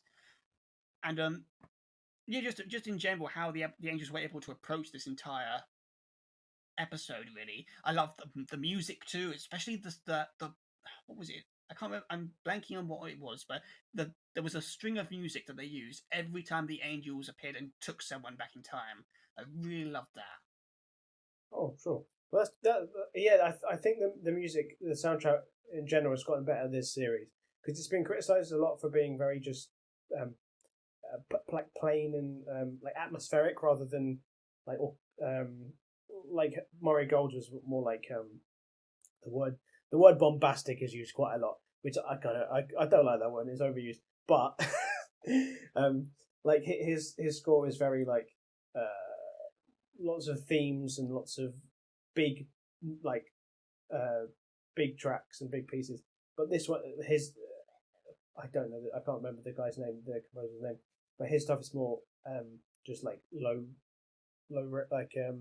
lo-fi and just like ambience in the background. But yeah, ambient. But it has improved in this series. It's gotten much more not memorable as such because I don't remember it. But that's not like saying that it was bad. But it was like it's more prominent. That's the word. It's more prominent in this, and like I think it has improved. But yeah, like I don't remember the specific Weeping Angel bit, but I think in general it has the soundtrack is better. Yeah, I feel like the Murray Gold ones were more they were associated with the characters and the episodes themselves. You really could like differentiate whose theme was what and what soundtrack was cued and for. They're very catchy. Yeah, and they're very memorable. Whereas with these ones, they're good, and I can say I can appreciate the theme that they continuously tend to use a lot. The problem is they use it a lot. So you can't really associate this theme with the Doctor or with Yaz or with the TARDIS because it's almost always blending into the same one. Mm. But yeah, it's fair enough. Like I don't think that's like I don't know if that's a deliberate thing, but it seems to be that rather than it being a piece per person, it's just like the music for the show as a whole. Like it's more like I use atmospheric again, but like it's supposed to be ambient and the samey, but like because it's supposed to invoke an atmosphere rather than a character. I think is a like a very basic roundabout way of like phrasing it, but still not my favorite. I prefer Marigold stuff. Yeah, me too. So but really not trying to be a downer or anything, but it's good. Like I don't want to be like, oh, bad, everything's bad. It's good. So yeah, you didn't mind this episode in the end. There's lots of like, I remember watching it. There were lots of little things that annoyed me that made me not enjoy it as much as other people had said. Like when I heard lots of other reviews about it, they praised it quite a lot more than I had initially thought when I watched it. But not like it's another thing that's like it's disappointing that it isn't better, and not to say that like I hated it, it was rubbish, but there was. I think it's because do you know who wrote this episode? Because it was written by someone else. Maxine Alderton. This is yes, yeah. She wrote co-wrote this episode. So that's why it's probably good. And the bits that are bad are probably. I don't want to be such a knobhead to Chibnall, but I think probably the bad bits are probably Chibnall. Oh, 100%. His influence on it. 100%, honestly. But I don't like keep saying that though, because I don't want to be like, oh, this dude's a twat, this dude's a twat, this dude's a twat. Here's the thing, mate. Here's the thing, though. Here's the thing. She showed us in the previous season that she can do good with writing stories and dialogue and characters. It's not 100% perfect because I'm struggling to remember the episode right now. But was it the Cyberman one? It was the last season one with what was it? Mary Shelley. Mary Shelley. Yeah. Yeah, but I remember watching that one and thinking, House of I love this. Diladati, something Diladati. Something like that. But yeah, haunting. Yeah, that episode fared better compared to most of the episodes in that season. I mean, heck, that's probably the reason why they brought her back for this season. Yeah, definitely. I'm sorry, but Chibnall, he's had like two seasons prior to this episode. He has no excuse for the writing he's giving us. But yet Maxine, in this case, in 2 episodes now, she's given us 2 of the better episodes. So yeah, I don't feel bad, in my opinion, in saying, yeah, she definitely wrote the better bits of this episode, because I can clearly imagine Chibnall coming out with half the shit that he wrote in this episode. Yeah, I mean, it's fair enough, but I it is fair enough, but this the dude's like job, and I know that we've said before that your like stance on it is that like he should be doing better because it's like a really cherished thing, but like constantly, I bet he feels like such a twat. No, that's right. I bet he feels like such a like disappointment in that everyone doesn't like him. Like as like a Doctor Who fan, like. That's funny. I said we won't go into tangents, but like as a Doctor Who fan, writing and and having his own run, and most people don't like it. He must feel so ashamed, I guess. I can understand your approach there, and this will be the last tangent, I promise. But I think I can agree. Yeah, it must be so difficult for him to be constantly told, "Yeah, you're not doing good." But you have to also understand from this perspective that he's had 3 seasons now to prove himself, and people made their complaints back when season 11 happened. Heck, we did, and even though if I'm remembering, we complained before he started because of all the episodes he wrote before. To be honest, yeah, like in the Chibnall and in the Moffat and Russell Davis era, his episodes were not the best ones. Yeah, they're not the best either, but he had the chance to prove himself, and season 11 has its problems, definitely. And we voiced our concerns about that way back in the day. And heck, even when we tried to find some points that we did like, the most of it was just like underwhelming, if I'm remembering it well. And he had the chance back then to do better. He had the chance to, again, considering what was set up and what could have been, there was room for him to improve and to tell an amazing story. But what he decided to do was like double down on most of it, and he ended up going through with his plan to retcon Doctor Who history. And now here we are with his final run, and yeah, no one gives a shit because he did the one thing that no one wanted him to do, and his writing's not improved 3 seasons in. So I can understand. Yeah, you must feel some level of sympathy for him because no one wants to be in this position, let alone intentionally. And I'm sure Chibnall didn't do this out of intent or spite. I'd like to think he didn't on the latter one. Yeah. But then again, this is in the entertainment industry, and considering the current political climate and how it's affected film and entertainment, a part of me, almost a more cynical side of me, wants to think, a part of him probably did go out of his way to make this worse in this season, just because people were like, "Why did you do this in the last season?" But being a bit more double or nothing sort of thing. Yeah, but being a bit more optimistic, yeah, I feel sorry for him in that regard. But I also don't feel sorry because he's the writer at the end of the day. He's the one in control of the show, and it was his job to give us good Doctor Who. And heck, if we watch it and we're not enjoying it, what are we going to do other than tell the truth? Because if we're lying, all we're doing is just fooling ourselves and fooling him, and it's just giving him more room to make shit, and it's going to embarrass him in the long run, us in the long run, and just like, if anything, it will just show for him and us years later. Man, we really were thick in the head to think that was good writing or good characters or whatever. I mean, like, yeah, it's fair enough, but I mean, like, not to, maybe to give him credit, maybe like he's probably seen that he's not doing well and that he's not wanted, so that's probably why if it was his decision to step down, he chose to leave when he did, unless like he was told to leave, like specifically. But yeah, like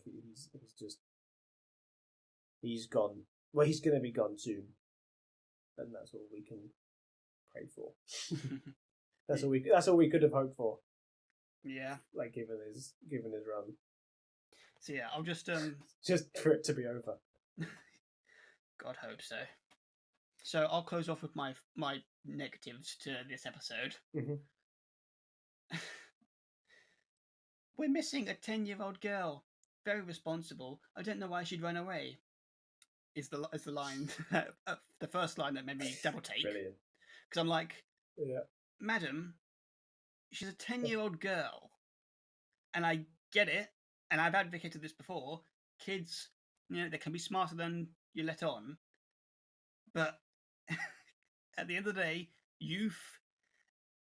experience trumps youth, and there's a multitude of reasons for why kids act the way they do when they're young, when they're very impressionable, when they're going through a lot in their life. Come on, connect the knots there. And I'll come back to this bit. But yeah, so that was the first sign of like, huh. But yeah, the second thing I did like, again, Belle's story. It's peppered throughout this episode again. Don't give a damn. Oh yeah. We've already spoken about it. I'm not going to bring it up again. But yeah, still not a fan. Wait, was this the one with Belle where she was like with the humans in with bloke from the Inbetweeners, or was that the last episode? It was this episode, yeah. Yeah. That's funny. Like that's the thing that last week people were saying. It's like Chibnall's like that those people on that alien planet are humans, even though this is still the mod. It's supposed to be set present day, but they're humans. Oh, okay. Oh god. Again, consistency. And the other thing, I'm curious how you. I'm going to ask you about this one first. The great uncle character in this episode. What did you think of him when you first saw it? I hated him. I hated this character so much. Like that's the thing I've had with lots of different with most of the. I've said this already in this bloody episode. With lots of the side characters and Chibnall stuff, they're fucking annoying and they're so stupid. Like this guy, like he sees a weeping angel. He gets zapped by them. He's like, he must be like, oh shit, let's not do this shit again. And he sees another one. He's like, oh bloody hell, what's this statue doing here? It's like, come on, man, take some clues.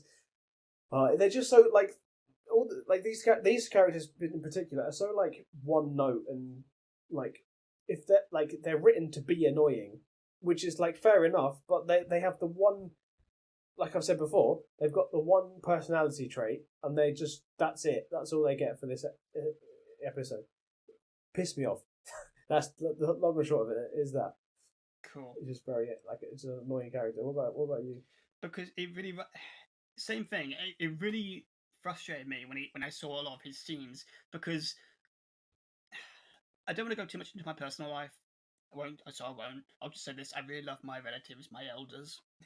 But yeah, I really can appreciate characters, especially when they're older characters, when they can, the age-old narrative imparting wisdom onto the main characters, the younger generation. And I also understand that this is a side character in a Doctor Who episode. He's meant to serve a purpose, and it's happened many times before with previous episodes and done well. So yeah, I can understand that. But I felt like they went out of their way, writing-wise, to make him way too antagonistic, and it really, really frustrated me.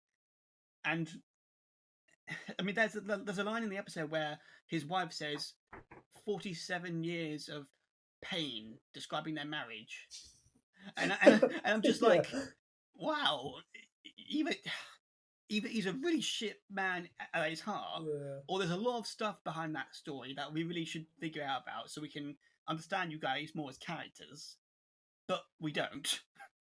And no, they're just caricatures of people. Yeah, I kind of felt like Chibnall went out of his way to make these guys caricatures of the senile people who don't give a damn about the youth or something. And yeah, I get it. There's a level of placement for these kind of tropes to happen in stories, especially when you're trying to tell a narrative like of a little girl running away. But I just again feel like with a better writer, we could have maybe seen both sides of the coin, gotten a bit more insight into why he's this antagonistic, why his wife's very dismissive, or whatever, why the little girl ran away. But I just felt very like the characters in the Idiot's Lantern. The family in the Idiot's Lantern. They're really good characters for that one episode, and it's a very similar thing. It's very antagonistic and then like same sort of dynamic of characters. And they're really good characters, really memorable. It's the same. It's like you said, if it was better written, it would have worked. And just get Russell T Davies back and do it. Yeah. And was that written by him? I can't remember if that was written by him or not. I think it was written it was by, during his era. What's his name? He was God damn, he's the most recurring writer outside of Russell. he played Lazarus, and he was like in a few episodes. Mark Gatiss. Mark Gatiss, that's it. Yeah, he wrote the episode. Okay. I believe. Oh wow. But yeah, sure. Give it. I mean, his episodes aren't necessarily the best, but I like they're good characters. They're like good people, people in that episode. Yeah, and again, sorry, another tangent. It's okay, but yeah, they're better than Chibnall's. And yeah, back to the guy. It's his treatment just frustrated me, and adding on to that, the little girl. First off, her acting, not gonna lie, felt very off to me at points. I thought that too, but like she's a kid, so like it was alright. Like I wasn't like taken out of it too much. I was like, okay, it's gonna be like this, so I just sort of went with it. Yeah, we had a kid stare literally into the camera as they fell to their death last season. So sure, let's just have this girl just say terrible lines. But yeah, again, can't help but can make comparisons. We've had child actors in Who before in the better eras, and they've actually done good. So come on, guys, give these kids a chance to actually show their chops. But what the main thing that frustrated me with the little girl character is that there's a scene, connecting with the grandfather when she runs into her relatives again and they get killed. What did she say? He was never nice to me. And that's it. It's like that took me out of it. I was like, oh, okay. Her guardians have just died, and now she's like, okay. Yeah, it's like it's so surface level. Well, you don't need to care about these people because they were mean. Why? Why? She said so. A 10-year-old Yeah. girl who says she doesn't like her relatives. Like, what kid has not said that at some point in their life? But do they really mean it? And again, I'm sure there's a whole other discussion for how those things, people out there do exist in the world like that. But that is not what's important here. That's important. Quite frankly, at the end of the day, I want good characters. I want to be invested, and I want to understand these characters. And as you explained earlier, there were examples like the Idiot's Lantern and multitude of other episodes in Who where they can have single characters in just an episode convey so Midnight. much. Midnight is a good example of really good characters who were just in one episode. Yeah, yeah. Or the people on the car thing, on the truck. Yeah, and as good as this episode was, these again characters really just didn't sell it for me. They really took me out of it at points. Mm. And I think I have that with all of Chibnall's characters, but I've said this already, so I won't go over it again. Yeah, again, the only character I liked was Jericho, and that was because he actually was a well-written character in that regard. He actually had confidence, he had the personality, and there was a sense of pride in his performance and how he handled himself. And again, I'm going to say it, I don't think it was Chibnall who wrote him. I think it was all thanks to Maxine. Yeah, maybe. And Claire was a good character too. Yeah, they were both interesting. The thing that annoyed me about Jericho is like one thing is like he it was really cliched. It was like his character used to be in the military, so he's like proper and he's like very like regimental and whatever. But like the bit where he had to prove that he was like in the army and he just salutes nothing and then stands at attention. It's like, come on, man. I like like that to me was like a caricature because people who are in the army just don't do that willy nilly. Like they you don't need to do that. That's not like a thing that is like drilled into your head if you're in the military to do that whenever. There's certain times and places where you need to do that. And it just was like really like, but like bizarre to me that he was like instantly like at attention to no one. Yeah. And I guess my last complaint really is just everything to do with the Division, because everything to do with the Division again it's just the episode was good. I really loved where it was going, and then the Weeping Angels work for Division. All of them, every single Weeping Angel. So, come on, like that's another like retcon that's like, oh, what a piss take. Or is it all of them, or is it just like all the ones that we saw? I think it's something. I think they just say a faction or something. But I honestly, after just watching, that's only just because I did a bit of research. But watching it for the first time from memory, I think I think it was meant to imply that all of the Weeping Angels throughout history have been associated with the Division, and we find out later that they had multiple races working for them. So it's just more pointless. I thought I thought that it could have been an interesting thing because like it has been like sort of hinted at that Weeping Angels are Time Lords, just like disgraced Time Lords, like because that's what they say in the End of Time a couple of times. It's like the Weeping Angels of old, and then the Gallifreyans who turn up with like doing the Weeping Angel hands. So I thought that could have been an interesting thing if like they said that the Weeping Angels that were Time Lords are still working for the Time Lords. That would have been an interesting twist, but I don't think they thought about it too much. No, to make that a thing. No, as we'll get to in the next segment, it was really just we need an iconic monster to be associated with the place that the Doctor is going to be fighting against. So let's get the Weeping Angels in. It's like let's have them be agents. It's like. I would have taken them working for the Time Lords or being ancient Time Lords or a disgraced race of Time Lords. Anything else other than they work for Division. Yeah, like Weeping Angels don't have agendas. They don't need to like work for people. They do their own thing. Yeah, they exist to literally survive. You didn't need to make them part of this interwoven story that, shock or horror, not a lot of people like. No. I do find it funny though. It's just the thought of Weeping Angels finding jobs. What that would be a good like episode of like just like hypotheticals. What would be the best job for a Weeping Angel to have?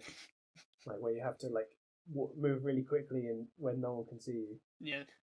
I guess maybe like a delivery, like a mailman. Yeah, staring contest. Yeah, I mean that's not a job though. I'm thinking of like professions. Maybe like a milkman in the morning because no one sees them. They just go around putting milk everywhere. Sorry. Do continue. Yeah. But yeah, that episode done. The next episode, Survivors of the Flux. And Yeah.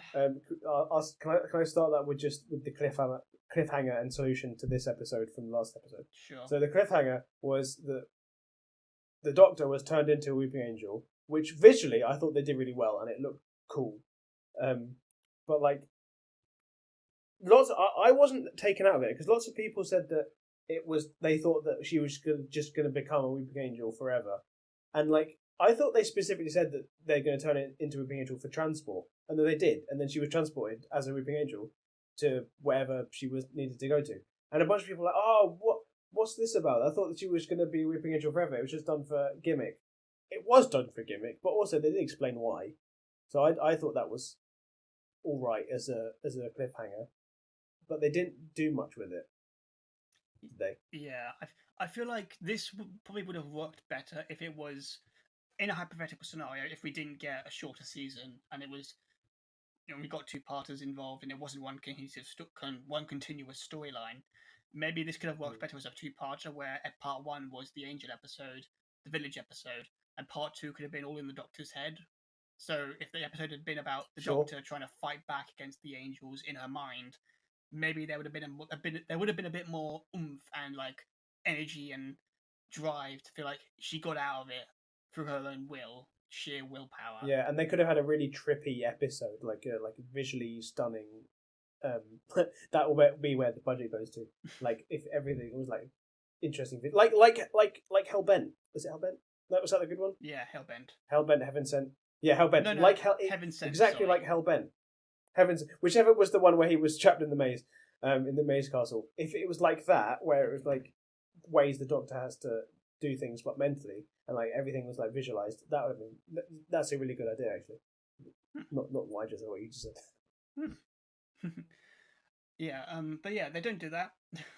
And with this episode, I'm not gonna lie. The best bit of it for me was the stuff with Unit, but that's only in concept. Yeah, me too. I love that bit. I love that subplot. Yeah, well, sort of. I like the character. I really like the captain character or the general. I don't remember what rank he was. Yeah.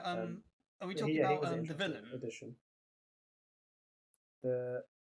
I like the good guy who gets killed. Oh, him. Not the Snake Man. Yeah, I don't like the Snake Man. We haven't talked about him yet, but honestly, he's such a forgettable villain to include in this story. Yeah.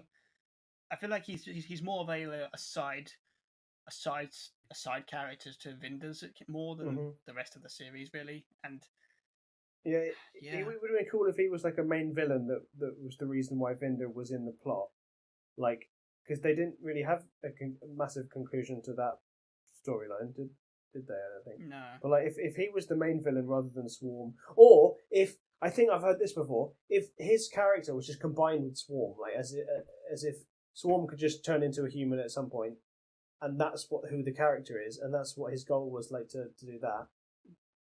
That would have made it a bit more cohesive and less random story plots. But yeah, it would have been good if he was like more of a main character, main villain. Yeah, for me personally, I just feel like the concept of a character exploring the history of Unit throughout the years is great.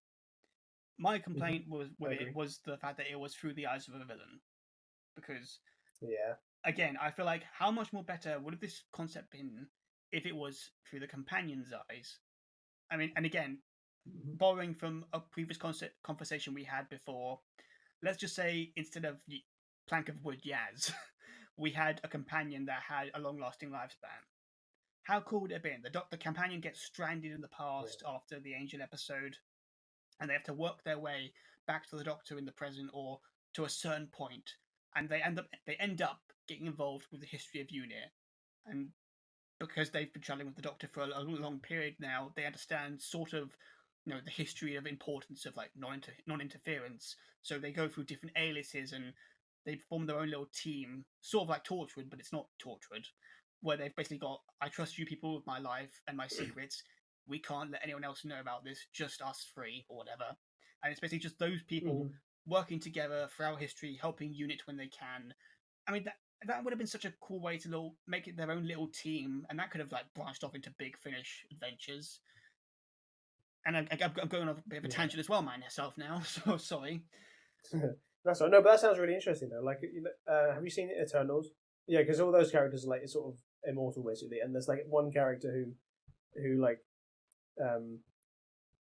spoilers, I guess, who goes through different. Like, it's the same person, but he's in like Bollywood, and he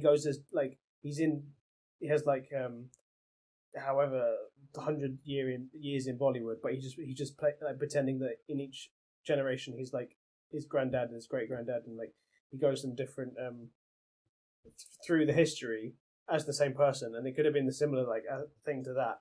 Oh yeah, him. But like that'd be a really cool thing if like a character like a character, I guess, like Jack, who just can live forever, gets into UNIT when it's started, and then just progresses up the ranks and just becomes like one of the biggest players in UNIT. That would be a cool like subplot. It's a shame that they didn't do that, and what they did do was that people in UNIT are stupid. Exactly. Yeah. Let's just have this guy stick around for God knows how long, and no one noticed that he's got the same face. Killing people. Years. Killing people too. Yeah, and everyone he interacts with is dead. And like they make UNIT stupid. Like, surely UNIT would realise they have someone like in their ranks, because they do alien stuff, don't they? Yeah. That's their whole thing. Yeah, and that's just talking about the pro side of my thoughts on this episode. Oh yeah, bloody hell.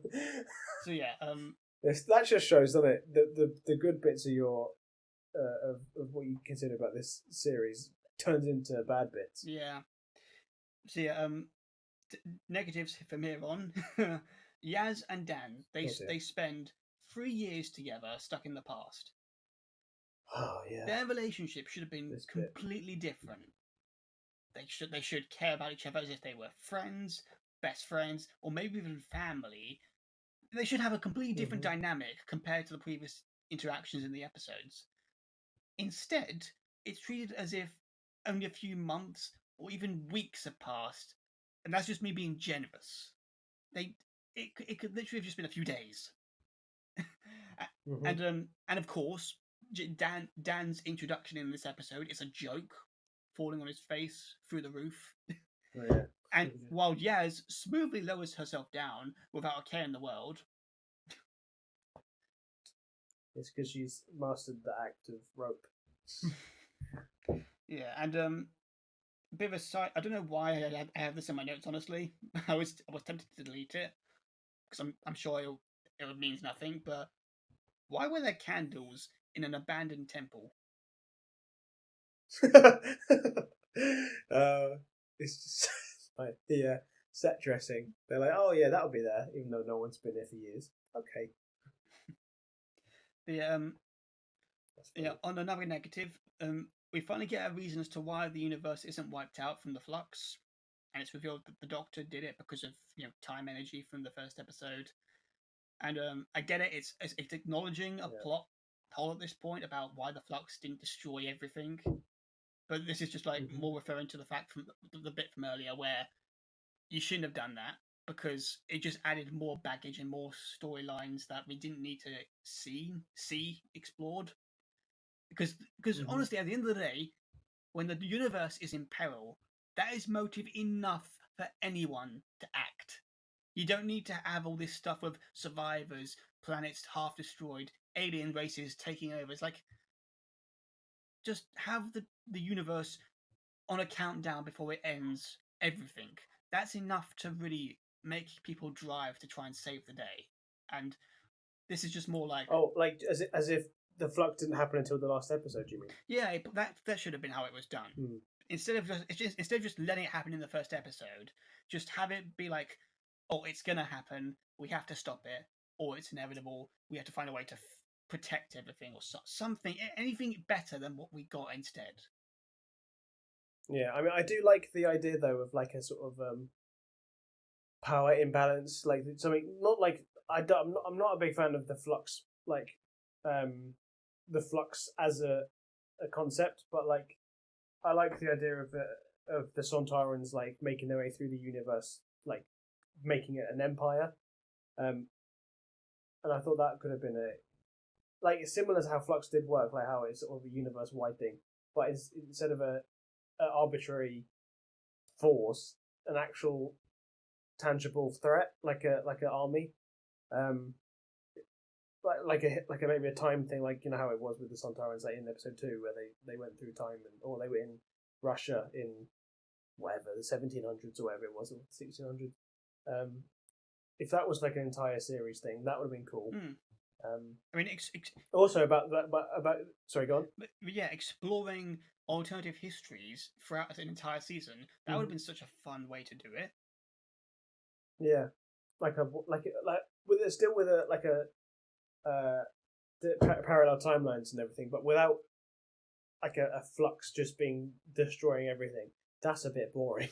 Like if it was like a break in time, like so, like maybe the TARDIS could have caused it, like a break in the time vortex and parallel universes like were like opening up or something like that, and that's what the entire that should have been what this series was.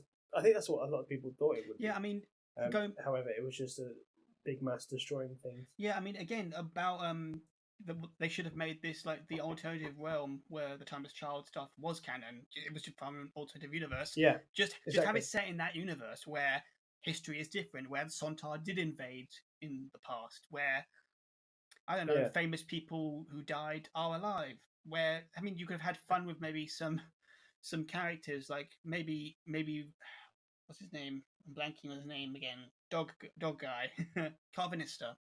Yeah, maybe Carvanista could have been this. Maybe Carvanista could have been an alternative version. I was going to say an alternative version of Rose, but no, no. I mean, sure. I mean, like you could do that. Yeah, essentially make him the equivalent of the companion who changed the Doctor for the better. That could have been again something exactly. interesting. Like that's I did like that idea though, that Carvanista actually was a companion from the Ruth Doctor. That was a cool thing they added, but they didn't really explore it at all. Yeah. I had a thought about what. Remind me just quickly of what you just said before about like Flux. Primarily, I just think I like the concept of a mass of a force destroying the universe. I just do think that not going through with it all the way wasn't needed. It wasn't good, and it just added more baggage. And in regards to the alternative concept, it should have been set in an entirely different universe where we could have had more range to explore alternative histories, like the one in the Sontaran episode. Because again, that does leave more room for you to make freely choices with the narrative without having to worry about history continuity. Because guess what? It's an alternative reality where things can be different. Yeah, that would have been like we can like say the stuff like as much as we would have preferred this, we preferred that. So many ideas would have been better than what they gave us. Yeah, and capping this episode off. Basically, this episode reveals that it was all the truth. The Master was not lying. The Doctor is the Timeless Child, and the Division. They're basically the ultimate syndicate. They've had their influence in every corner of the universe, not just Gallifrey. And what do I need to say anymore? I don't like it. I don't like how it's changed the history of the Time Lords, of the Doctor especially. And now, with this episode, the fact that they've essentially admitted that they were involved in so many of the big conflicts and the big events that helped history progress, I'm like, you really are shrinking everything, aren't you? You're making it so smaller now. It's like, so all those big achievements and big events that happened, all thanks to those brave souls who decide to explore the universe or decide to take that first step, or just because they were bored and wanted to see things, have adventures. No, it was all connected. It was all part of this grand division's plan to guide the universe. I'm like, I don't give a damn about this storyline, Chibnall. Yeah. The division, I think, should have just been. I don't know if I said this in a previous episode, but the division should have just been, like a future subplot. Like rather than it being ancient history of the Time Lords, it should have been if if Gallifrey is back and and they make it like that's a place that this Doctor goes to a lot, rather than it being destroyed by the Master again for some reason. That pissed me off, but we talked about that already. The division should have been like where the show is pushed to, because it's interesting to introduce something and carry on like in directions that you can go anywhere with. But if you go back in time and say this was here the whole time, it sort of limits what you can talk about, and also it's very dull. Just because it's like these people have been there the whole time. It's like, okay, great, but they haven't, because we've seen the show for 50 years and they haven't been there, and it doesn't add anything new to what we thought about of the character, because it's just all old stuff. If you make it a new thing that's going to go forward rather than back, it has so many new possibilities that could be addressed in the show, and it could be a thing that stays, because I don't think any of Chibnall stuff is going to stay in continuity now. Like RTD, I don't think is going to address anything that's happened. Maybe just Jodie, like just her Doctor, but apart from that, I don't think anything that he's in the Chibnall's introduced is going to stay. And that's like the division thing is something that he could have made like a new plot thread from, but he didn't. I agree. And if I throwing my fan idea out here, I would have loved it if we found in the previous season that the division wasn't an organization, but it was just a mercenary group of Time Lords, renegade Time Lords, who were formed during the era of the Time War. And after the Doctor saved Gallifrey, they insert their motivation. They didn't like how that was handled because they were born of the era of war. They were bred for war, essentially, and so they hated what the Doctor. The Doctor banished Rassilon in the episode we will not name. Well, I will not name. So they leave Gallifrey and they go in search of their master, in search of Rassilon.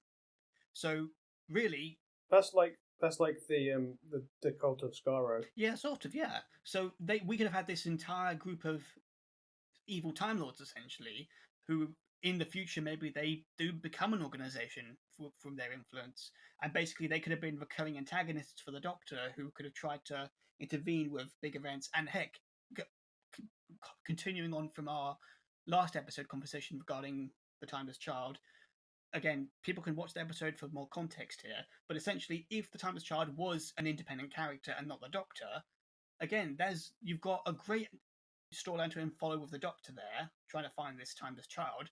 What better way to counter that than some evil Time Lords who have motive to basically hate the Doctor? Oh, this is the person who, stopped the war, our purpose in life, banished our master, and now we found out that the reason why we exist, all of us exist, is still out there somewhere, and this person who destroyed that is trying to find this thing to probably destroy that as well. We must stop her. We must save the Time Lord's legacy. I mean that itself. Then I'm thinking that I'm saying out loud. That sounds so much more interesting. Yeah, that's motivation alone for in a way. I'm just like, God damn it. It sounds so much better than what they've introduced. Big scope though. Yeah, true. Big scope, which is why it would need to be like multiple seasons of a story arc. But heck, I'll take that because that's actually investing. This isn't. And it's different. If that sounds like a very different way, but like Doctor Who could go, which would be interesting to have rather than just being the same generic stuff every time. Like Doctor and Companion goes on adventures. If that was like an entire thing of the Doctor trying to protect the Timeless Child or whatever with Division as an antagonist. That sounds like a really cool, like, series in itself, or like like you said, multiple series. It's like it's something new, something different. Yeah, I'm curious if maybe we'll make a future video one day, and I'll give my full on narrative storyline as to what I think would go down if they did do that. But again, we'll do that another day. And we've already really touched on a lot of the big bits in the last episode, but hey, couldn't help to go over it again and with a smooth comb. Yeah. Or comb it. I'm forgetting the analogy now, but essentially, yeah, we'll probably go over it again at some point. But yeah, we now get to the last episode, the Vanquishers, and I'm not gonna lie, I liked this episode's title. I didn't. It doesn't have anything to do with the episode. Sort of, it does in terms of the vanquishing the Flux, I guess.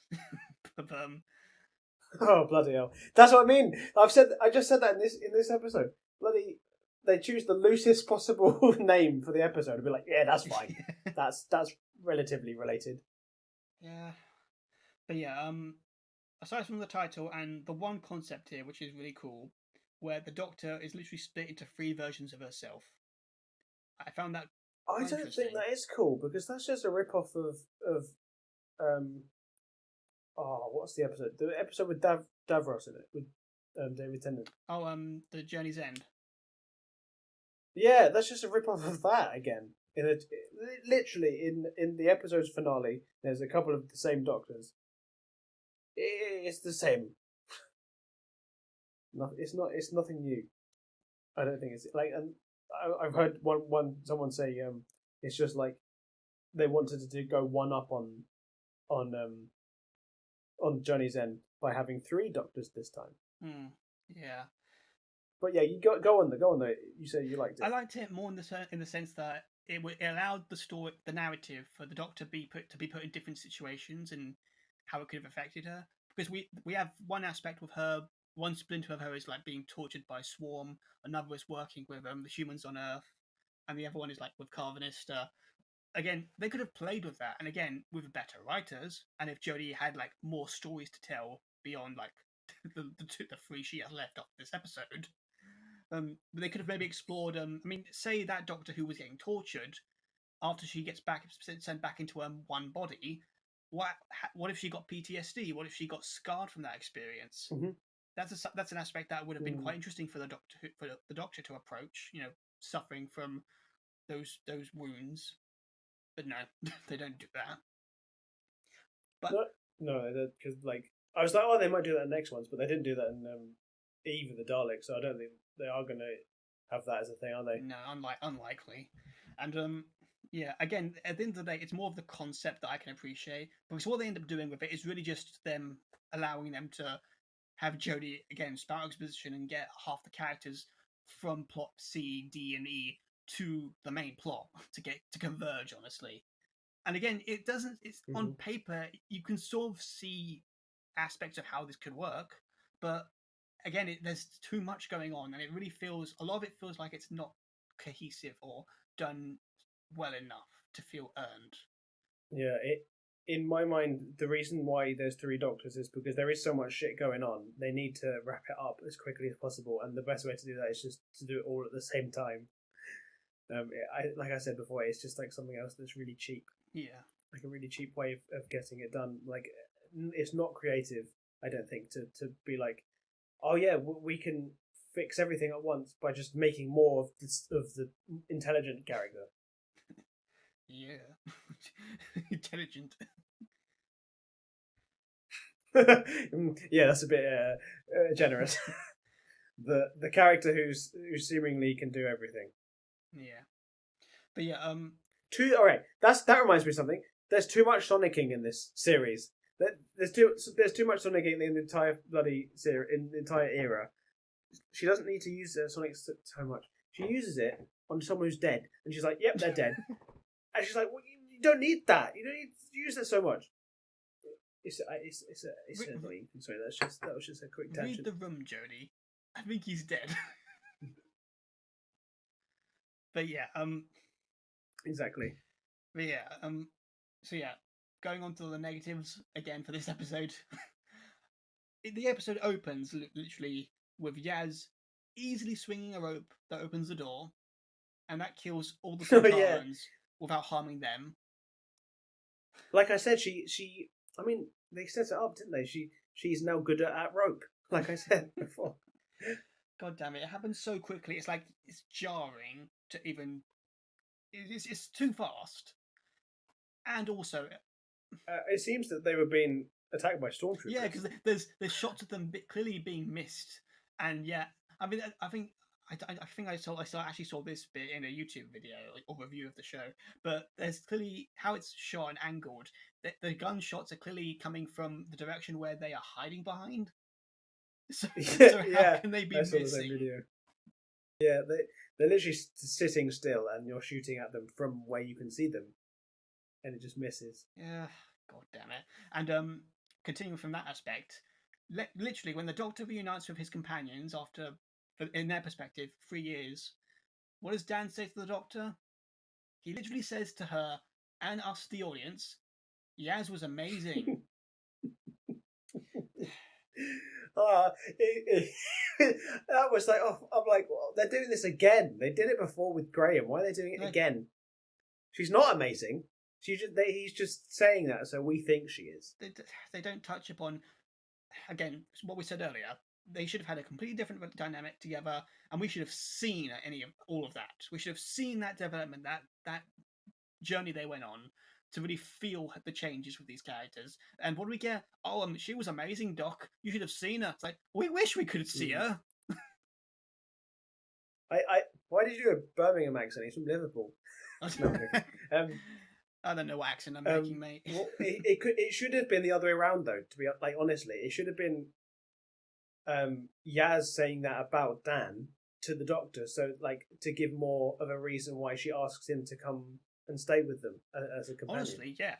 I mean, Dan is the one who's being introduced this season. Because it makes more sense. Exactly, and like because like of what we said already about the non-existent character development that has happened off screen, the Doctor should know that Yaz is good at stuff because she's flying the TARDIS now, and like all this other stuff that she can do because they've had all this time together.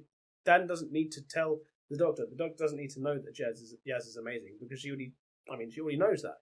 So have it the other way around. Like you said, he's the one that's being introduced. He's the one that needs to be, I guess, hyped up a bit more so that we want him to stay. And I guess we don't really need to hear that, but like in context, the Doctor needs to hear it so that she wants him to stay. Yeah, I mean, again, they barely show her family in this season since their introduction in season 11. So why not have Yaz form this father, like the father I never had, the daughter I never had subplot, and make the dynamic more interesting and investing, and have a proud, I'm so proud of you, daughter, and then she goes, no, I'm proud of you. You literally got thrust into this adventure with us without by against your will, and yet you've been able to, you stuck with me fin through fin. You've been there for me.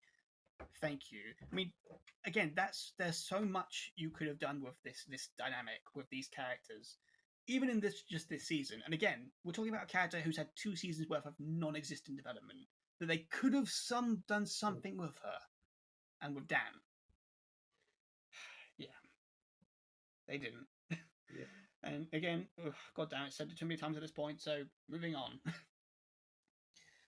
And god damn it, they literally, okay, slight add-on, when the Doctor is speaking her jargon, there's way too many cuts in one scene when she's speaking.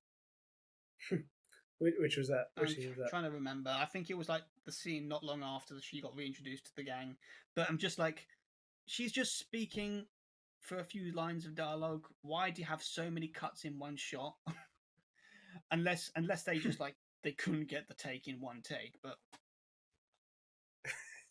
sure. I mean, it's to show that she can think fast, so they cut fast. I mean, it's probably not. Moving on from that, the Sontarans in this episode, they're back, and I'm not gonna lie, the Sontaran scene in the fucking corner shop, they did a decent job reintroducing them in the last episode, or in the second episode. And then they do this. Mm-hmm. Mm-hmm. Do you want to explain? I could see if they did it with a different character, like if they did it with a character that's supposed to be like funny, or like, oh, he's an alien and he's found chocolate and he really likes it. Sure, but for the main antagonist, like one of the main antagonists of this series, to just go into that is very jarring and really tacky, I think. I mean, if they were smart, and I say that loosely, they should have just brought back Strax somehow, and just reiterated that he was from a batch of Sontaran clones that just like weren't perfect or something, whatever his backstory was. Yeah, he's very smooth ones. Yeah, it's just reiterate it intentionally or not that the newer versions are more like dedicated to their drive for war, whether it's like the Strax versions were more like, no, they can be a bit goofy, they can be a bit carefree, they can be like, oh, chocolate, that's a new resource for us, let's use that or whatever. I'm forgetting why they even needed the chocolate. I'm assuming it was like I think the only reason they included the chocolate is so that they can get leverage on him, so that they can ask him to do something for them, so they give him chocolate. I don't think they should have included the chocolate thing at all. That was just so stupid. And like there was they kept saying, "Oh, corner shops." They go to corner shops, and then they gave a reason, and there wasn't a reason. She just said a bunch of like science rubbish. I'm like, what are you talking about?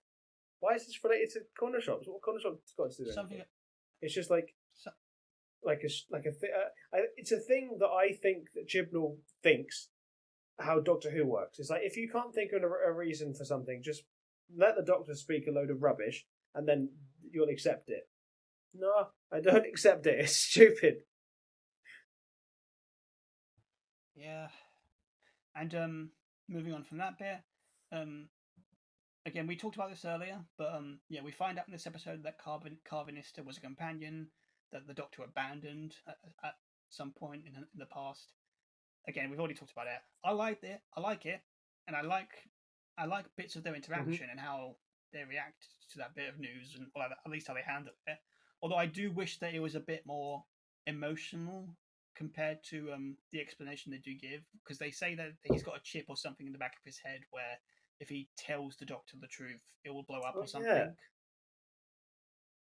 Yeah, I'm like, again, from a narrative idea, again, just from a random guy on the internet here, how much more emotionally investing would it be if, like, you abandoned me, Doctor, you left me? Do you know how hard that is? How difficult that is for someone after they meet you? So no, I won't tell you about your past, because you have no right to know after what you did to me. Like, how much more compelling is that compared to, I can't tell you the truth because I'll blow up my head if I do? Yeah, I literally can't because I'll die. Oh, yeah. It's another example of an interesting device that they introduce to get out of things. Yeah. Yeah, and what was the other thing? Was there something else, mate? About Carvinista? Yeah. Oh yeah. I blanked on this. His entire race gets wiped out, and we don't even see it. Oh yeah! Oh my god! It's so stupid. Like, his entire race, like, apparently gets jettisoned from their ships. Like, there's at least 7 billion of them, and none of them can, like, hold off a Sontaran. Even like, they're supposed to be like a warrior race. There must be bloody wimps. Like, I that particular plot, I thought was like, oh yeah, that's just a lie. Like a bunch of stuff that I've heard from this era about like Master saying, "Oh, I've destroyed Gallifrey," or "You're the timeless child," blah blah blah. I'm like, oh, it's all lies, right? And then it happens. I'm like, what? That's the most ridiculous like plot point. It's another, like I said, another cheap way of getting rid of that particular subplot. Yeah, and they didn't even need to do it because, like, by the end of it, like, they still managed to use all of the ships even though his entire race Yeah, was so- dead. and yeah, shock of all horror. In previous episodes, they literally show Carvanista taking down a squad of Sontarans, even though there's only one of him. Mm-hmm. Very easily, yeah. It's Yeah. ridiculous. It's really it's just frustrating to like watch it because it's like, oh, come on, what, like that's what I felt with this entire series. It's just like thing after thing of just really like basic things or like really simple ideas that are just like so stupid in context to the episodes. It just frustrates you. And adding on to that, Jericho, on a positive note, I liked that he got to have such a dignified death in a way. Again, he went out on his own terms. You know, he accepted his fate. Mm-hmm. You know, helping save the world. Yeah. But again, I'm sorry, but it's like Yaz. Again, she spent 3 years with him and Dan. She should be broken at his death, and yet she's just blank faced. Yeah. I think if I'm remembering it well, she has a single tear or something, but she just like she just reacts like, huh? He's dead. Oh no, he's dead. Yeah. And well, I think we just said the same thing like in a row. Yeah, and yeah, and what was the other thing? Yeah, and the genocide. What did you think of the Doctor? Oh my god! Yeah. What did you think of the Doctor committing genocide in this episode? Did you like the Day of the Doctor? I did. They did it again. They managed to find a way to just kill everyone at once. What a good time! I mean, it's not like that's the thing. I heard another review that like the Doctor has committed genocide before, like a couple of times. So like the fact that she says in this episode that you can't commit genocide and then goes on to do it again. If she didn't say that, I would have been like, okay, it's the Cybermen and the Daleks. That's fine. Like, and I guess the Sontarans do. They're like the enemy. But like, I feel like I'm a broken record because it's just another cheap way of getting out of it. Yeah, I feel like honestly, again the Doctor has done questionable things before in past incarnations, and I'd like to say off the top of my head again because I'm so focused on the Jodie era right now that they have reasons behind it. They have narrative reasons behind it, and as you said with the Doctor, with past villains, especially the Daleks, every time he had an encounter with them, there was a part of him that always did try to say, "Surrender, don't fight," or whatever. But yeah, the Doctor has done it before in some regards. But this incarnation, as you said, has gone out of her way in her run to defy it, to say, "Don't do it. You can't do it." And yet she does it. She killed the spiders in like season 11 or something. She let the Nazis take away someone because of the colour of their skin. God. Legitimately, like that's not even an exaggeration. That's literally what she did. And she's a very morally complex Doctor. This one, and again, even in this season, she basically accuses the general of committing genocide. Like, say, you can't do it. And in this episode, you can do it. You can kill off the people because they killed your race, Kinvara. But even then, she doesn't really. Who's Kinvara? Kinvara, sorry, Carvanista. Carvanista. Yeah, she just does a 180 in this episode, allowing them to die. She doesn't go out of her way to try and stop it. She just you could make an argument that she felt sorry for Carvanista, so she let him do it in that regard. But again, this is talking about if the Doctor was still like suffering from the events of the Time War, which by this point she isn't. And unless Chibnall is indirectly trying to say, "Oh, the Time Lords are dead now, so now she is once again scarred by that loss." I'm like, great way telegraphing that, because I sure as hell don't feel like that's how she feels. But as you said, it's literally just get that subplot done with. Let's just do this. Whatever. Add more reasons to not like this Doctor, this era, this goddamn storyline. And yeah, in the wrap up section here, Bell and Vinder, at the end of the day, they're decent actors. Vinda again is the star that we both know, honestly, compared out of like the big guest cast this season, at least for me. Mm-hmm. And honestly, at the end of the day, he had some level of involvement, but at the end of the day, he's in a storyline that could have been completely cut. He didn't need to be there. His entire purpose, along with Bell, was just for us to see the aftermath of the Flux, and that is not what we needed to see. We could have done without that storyline. I agree. Like they should have been interwoven in a much more natural way than just like they're looking for each other, and they one of them manages to come across the Doctor at some point, and then goes away again. They could. I thought I was so. I said this right. I was so excited for this character because I thought it was going to be like another like a Jack type character, but like newer. Yeah, I mean, there was a period of concern because there was a rumor going throughout the season that it was going to be revealed that Vinda and Bell were the Doctor's parents. Oh, yeah, thankfully they don't do that. They don't go that bloody route. But nope. Again, adding my my alternative theory story. Well, I say theory story, alternative story pitch here. Again, if the Timeless Child was its own independent character, again, that's actually that's not a bad way to go around it. Have the Doctor meet the parents of the Timeless Child without even knowing it's them. Have some adventures with them, and then. But they have done that before, though, with River and Amy and Rory. But again, have a fun way of twisting with it. Make it fun. Again, I'm rambling at this point, but again, there's ways you could have worked around with this story, and again, that's one aspect. But as is, they're just really characters there to service a subplot that didn't need to be there. Same with the Grand Serpent. Again, did he really add much to the show other than a motive for certain characters that again you don't really need to have such focus on? Even his like final scene is very underwhelming. It's just he's stranded on an asteroid. Yeah. I didn't feel anything. I was like, oh, okay, there he goes. And he just stares at the camera, like, oh, I guess I'm stuck here. Yeah. And closing off the last two ones here, Kate Stewart's. I like this regeneration line. We get it, Chibs.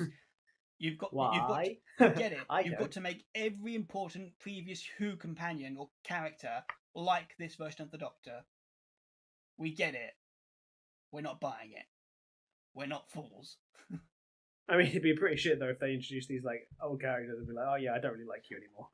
I don't. Honestly, I think it would have been quite funny if she was like, oh, "I prefer the Scottish one." It's like that would have been a fun little way. I mean, the Doctor has taken jabs at himself before. Yeah. It's like, "Oh, I prefer this regeneration. Oh, I prefer this TARDIS console." It's like, I mean, yeah, or like the ears are a bit big this time, or something. Like, yeah, I can imagine the Brigadier like saying, oh, "I prefer the other chap."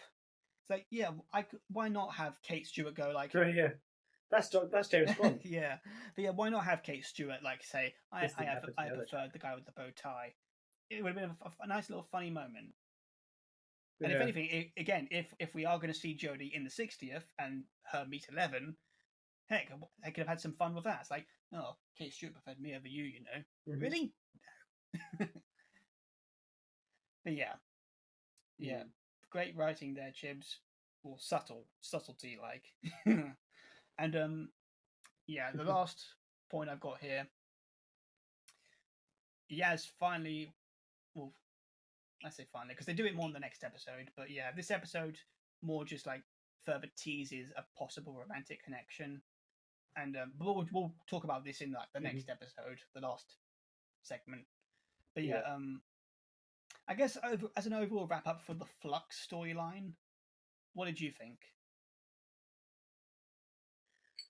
I don't think I can add anything that I haven't said already. It's just that I think this is the best series that Chibnall and Jodie have done. That might just be because there's not much of it.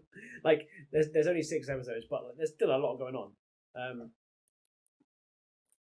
It had some good, like really good episodes. Like it had like the Whipping Angel one and the Sontaran episodes. They were like probably more close to like how we want Doctor Who to be than Chibnall has been. So like I think that's a good.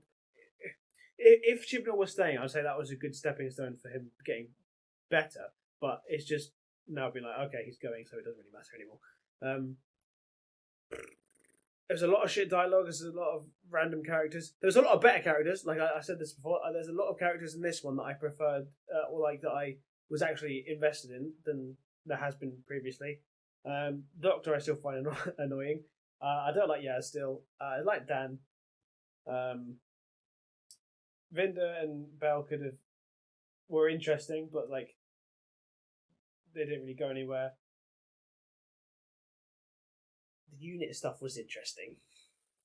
There's not much else to say. I liked it more than I have before, but like it's definitely like bottom of my list of favorite series. Yeah. Okay, for me, for my overall thoughts on Flux, and this sort of connects to with Eve of the Daleks, but not too much. But because we'll talk about that next. But for me, overall for Flux, it's an entire season's worth of missed opportunities. And I'll give you this again. I found this watching this in one go because I watched this in one go because I wasn't going to subject myself to a weekly torture of this.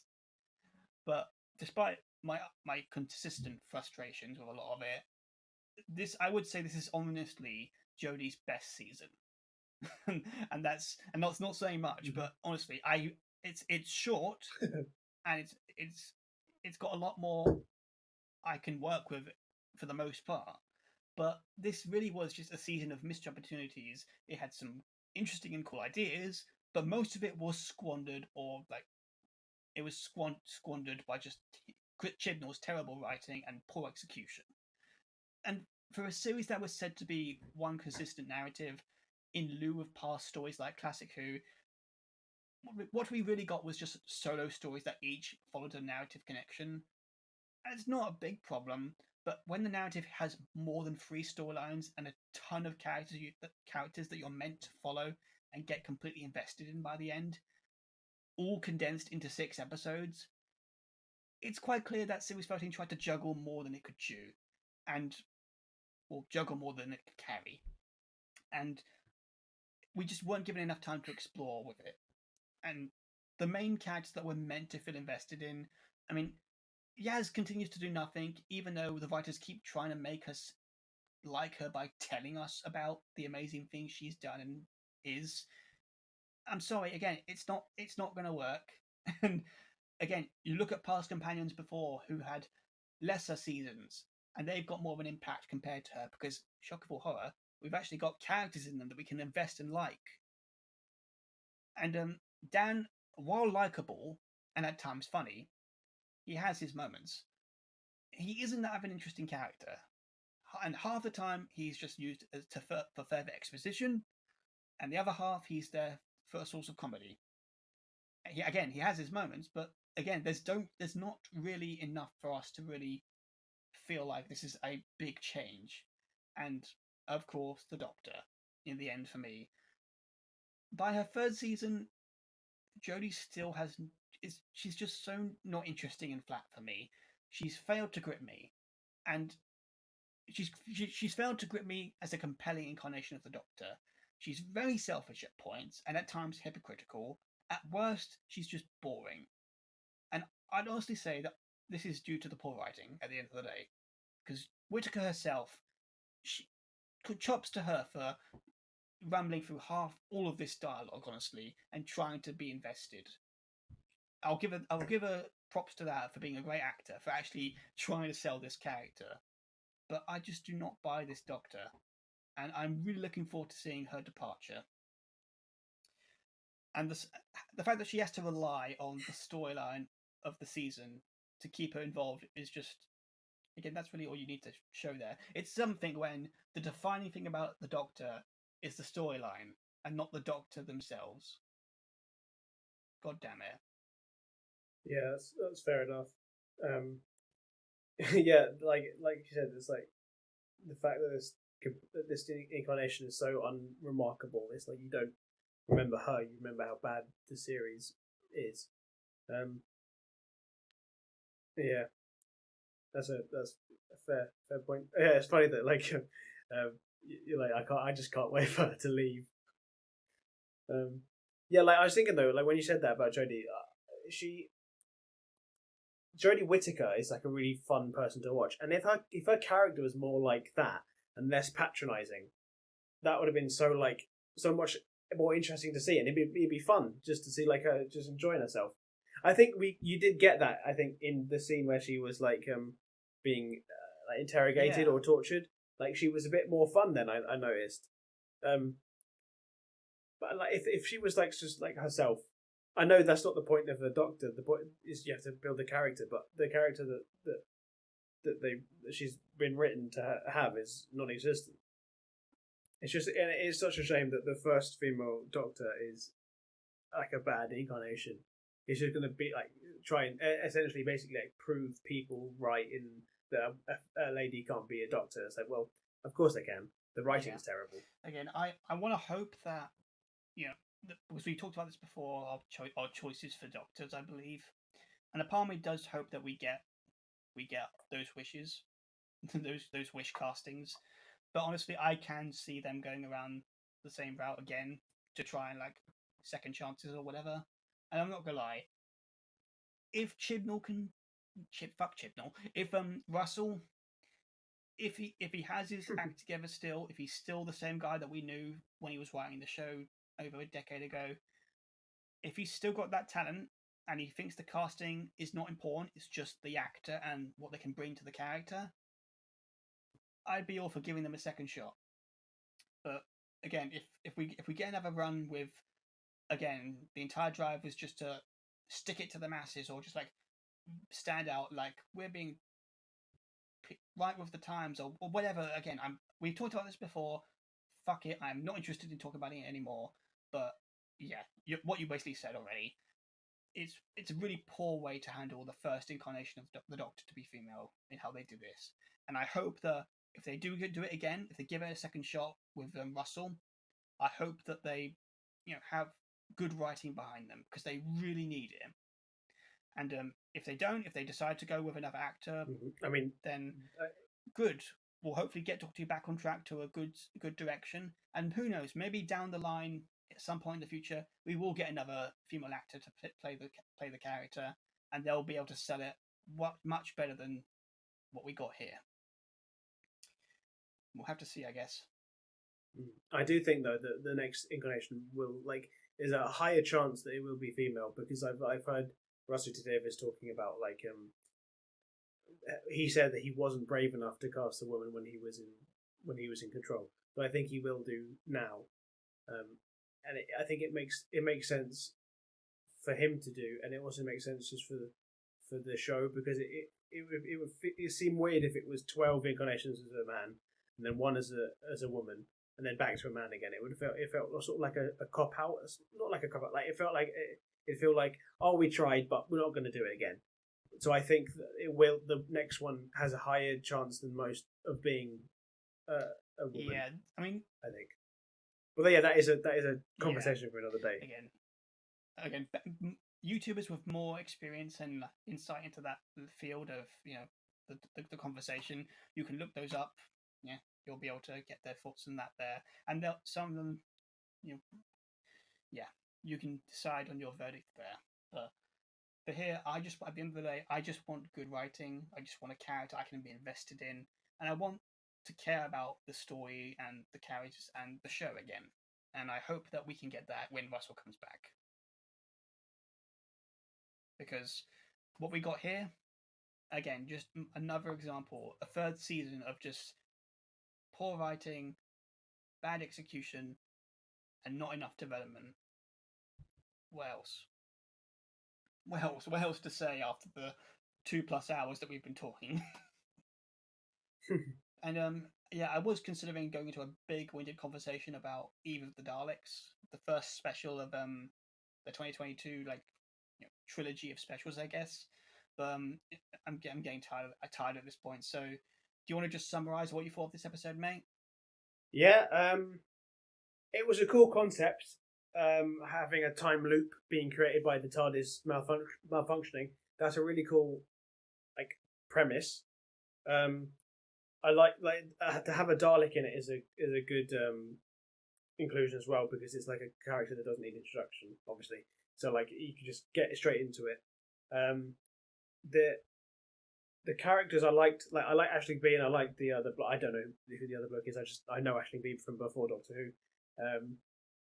They're cool characters. I like both of them. Well, okay, they're both good actors. The characters I don't know about, because the dude is a bit creepy that he has an entire warehouse full of his ex-girlfriend's items. God. That's just a bit odd.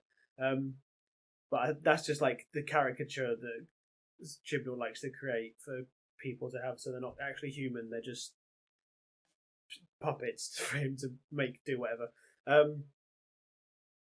I didn't like how the Daleks were treated, because they just seemed like he didn't understand what a Dalek is supposed to be, because there was like the running gag of just the Daleks saying what they are and what they're not. Like, Daleks are patient, Daleks are not, do not have stuff. It's like, shut up, please. It's so cringy. It's so like it sort of it takes away from the threat of a Dalek, because the Dalek's supposed to be like the most like terrifying assassin machine in like all of the universe, and here it's just like taken to be like comic relief.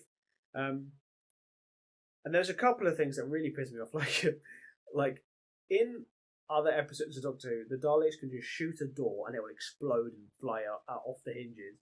In this, it takes a Gatling gun, like a Dalek Gatling gun, to burrow its way through sheet metal in about 5 minutes. Like, it's an inconsistency, like, it's a nitpick, but it's such a stupid thing. It's like, they're fucked. They're gonna, if they're stuck in a room with a door that's made of sheet metal, they're gonna die. Like, they're not gonna get out of that. It's not gonna take them 5 minutes for the Dalek to get through. The concept that the time was getting shorter and shorter in each loop was a sort of cool way of doing it. But it's another of the Chibnall tropes of having a countdown, because he always has countdowns to like increase tension, which is like a sort of arbitrary, cheap trick of making it seem like there is a sense of urgency. On top of my head, that's like all the things I can think of that were. I don't think the payoff was too satisfying, because it was just a bit nonsensical. But yeah, I mean that's like it was a decent episode. It was probably like I said with this series, it might be up there with my top 5 maybe of this series, like maybe top 10 of this series. Yeah, top 5. I don't have 10. Like I like maybe the 5th of all of the episodes. I like. It's all right. It's decent. It's just it could have been handled a bit better. What did you think of it? I'll just go from my list here. Yeah, go on. The first few minutes of the episode I appreciated, because I can really relate to the female member of staff. I'm forgetting her name, whatever her name is, but that guy, he just kept talking and talking. She had a lot of stuff going on for her, and she was just like, "Here's your key, just go and do your thing." And he's like still talking. I'm just like, I've been there. Please read the room, guy. So yeah, I can appreciate that level of relatability for the first few minutes. But I agree with what you said in that guy is just way too creepy with his concept of trying to have an excuse to talk to this girl who he fancies. And at the end of the day, again, we could go on with this bit. We could delve into this bit, but we're not going to, because again, I'm tired at this point. But guys, if you fancy a girl, don't basically explain that you're basically using your former girlfriend's stuff to try and find a way to talk to this other girl. Again, I'm wording it terribly, but it's like, just talk to the girl. Yeah, it's not a good chat up line. Yeah, it's like, I mean, there's a line in it where it was like, the good-hearted weirdos are actually the keepers. I'm like, really? I feel like you're just talking about yourself. I mean, James. sure, yeah, it's very meta. Weirdos, sure, this dude's a fucking stalker. It's like it's a whole different level. But like the thing that they said that he only goes to this place once every New Year's Eve because he knows she'll be there. This place is only staffed by 2 people. Just go every other day, and she'll probably be there. Like you don't have to wait a year. Did you pick up on that? Yeah, it's like been a few years. He mentions he says years, and yet he only visits her on Christmas. Yeah, he says he goes years like on New Year's Eve, and he's been there for multiple years. It's like, come on, man. He's playing the long game, but in a really bad way. Yeah, and yeah, it's just I just didn't sell me. And the Doctor's speech about friendship and it will win because of our friends. I'm like, God, the cringe! Please stop the cringe. Mm-hmm. I zoned out and I was like, oh, what is this speech all about? Yeah, and they never. I remember there was articles saying that this episode would continue some certain storylines in Flux. It's like the only thing they continued was that the TARDIS was like malfunctioning, and they fixed that at the end of the episode. And there's a bit of a subtle indication where the Doctor's like, demons are catching up or something. I'm just paraphrasing what she said there, but it's like implying. I think that was implying maybe that she feels bad about killing all the Daleks or doing whatever she did with the Flux. But again, it's like so minor. I didn't even get that on the first viewing, only after by research. So it's like not exactly a consistent line there for continuity, like a narrative continuation, honestly. And again, considering we've only got 2 episodes afterwards, I took that to mean like her the memories and the vision stuff and the fob watch and everything like that. I thought that was about that. I could have been wrong. It was quite vague. Yeah, but yeah. Other than that, there was a line that made me do a double take of first viewing. I had to rewind it a few times to that scene just to be sure. But there's a scene where the Dalek calls Dan an inferior human. I can work with that because that's how the Daleks have always been. They are superior. They think themselves superior. But then Yaz adds on, very smart Daleks. So let me get this straight. Are you saying you agree that the Daleks consider humans inferior, even though you yourself are a human? Or do you think otherwise because you just travel with the Doctor?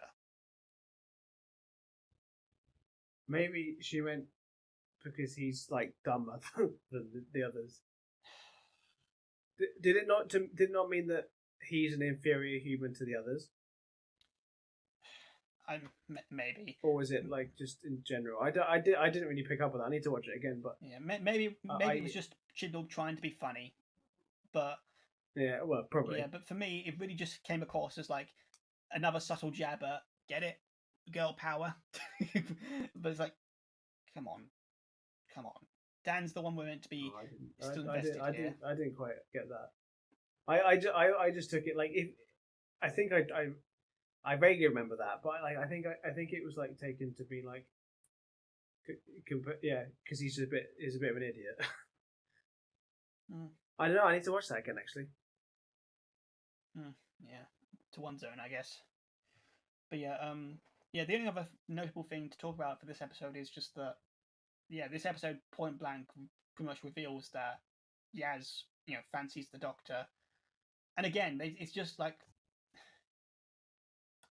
if we had a better character behind Yaz, I could probably be invested in this, because at the end of the day, again, we had an entire section about this in a previous episode, but I've sort of given up with the Doctor having romance in his life, because I just feel like they've done it twice already with River and Rose very well, and I feel like that's something that the Doctor really doesn't need anymore. And if anything, it should show from those last 2 experiences that nothing good can come of it, because again, Yaz is human at the end of the day, so she's going to, sure, they could maybe have a short-lived life together, but again, it's not going to end well.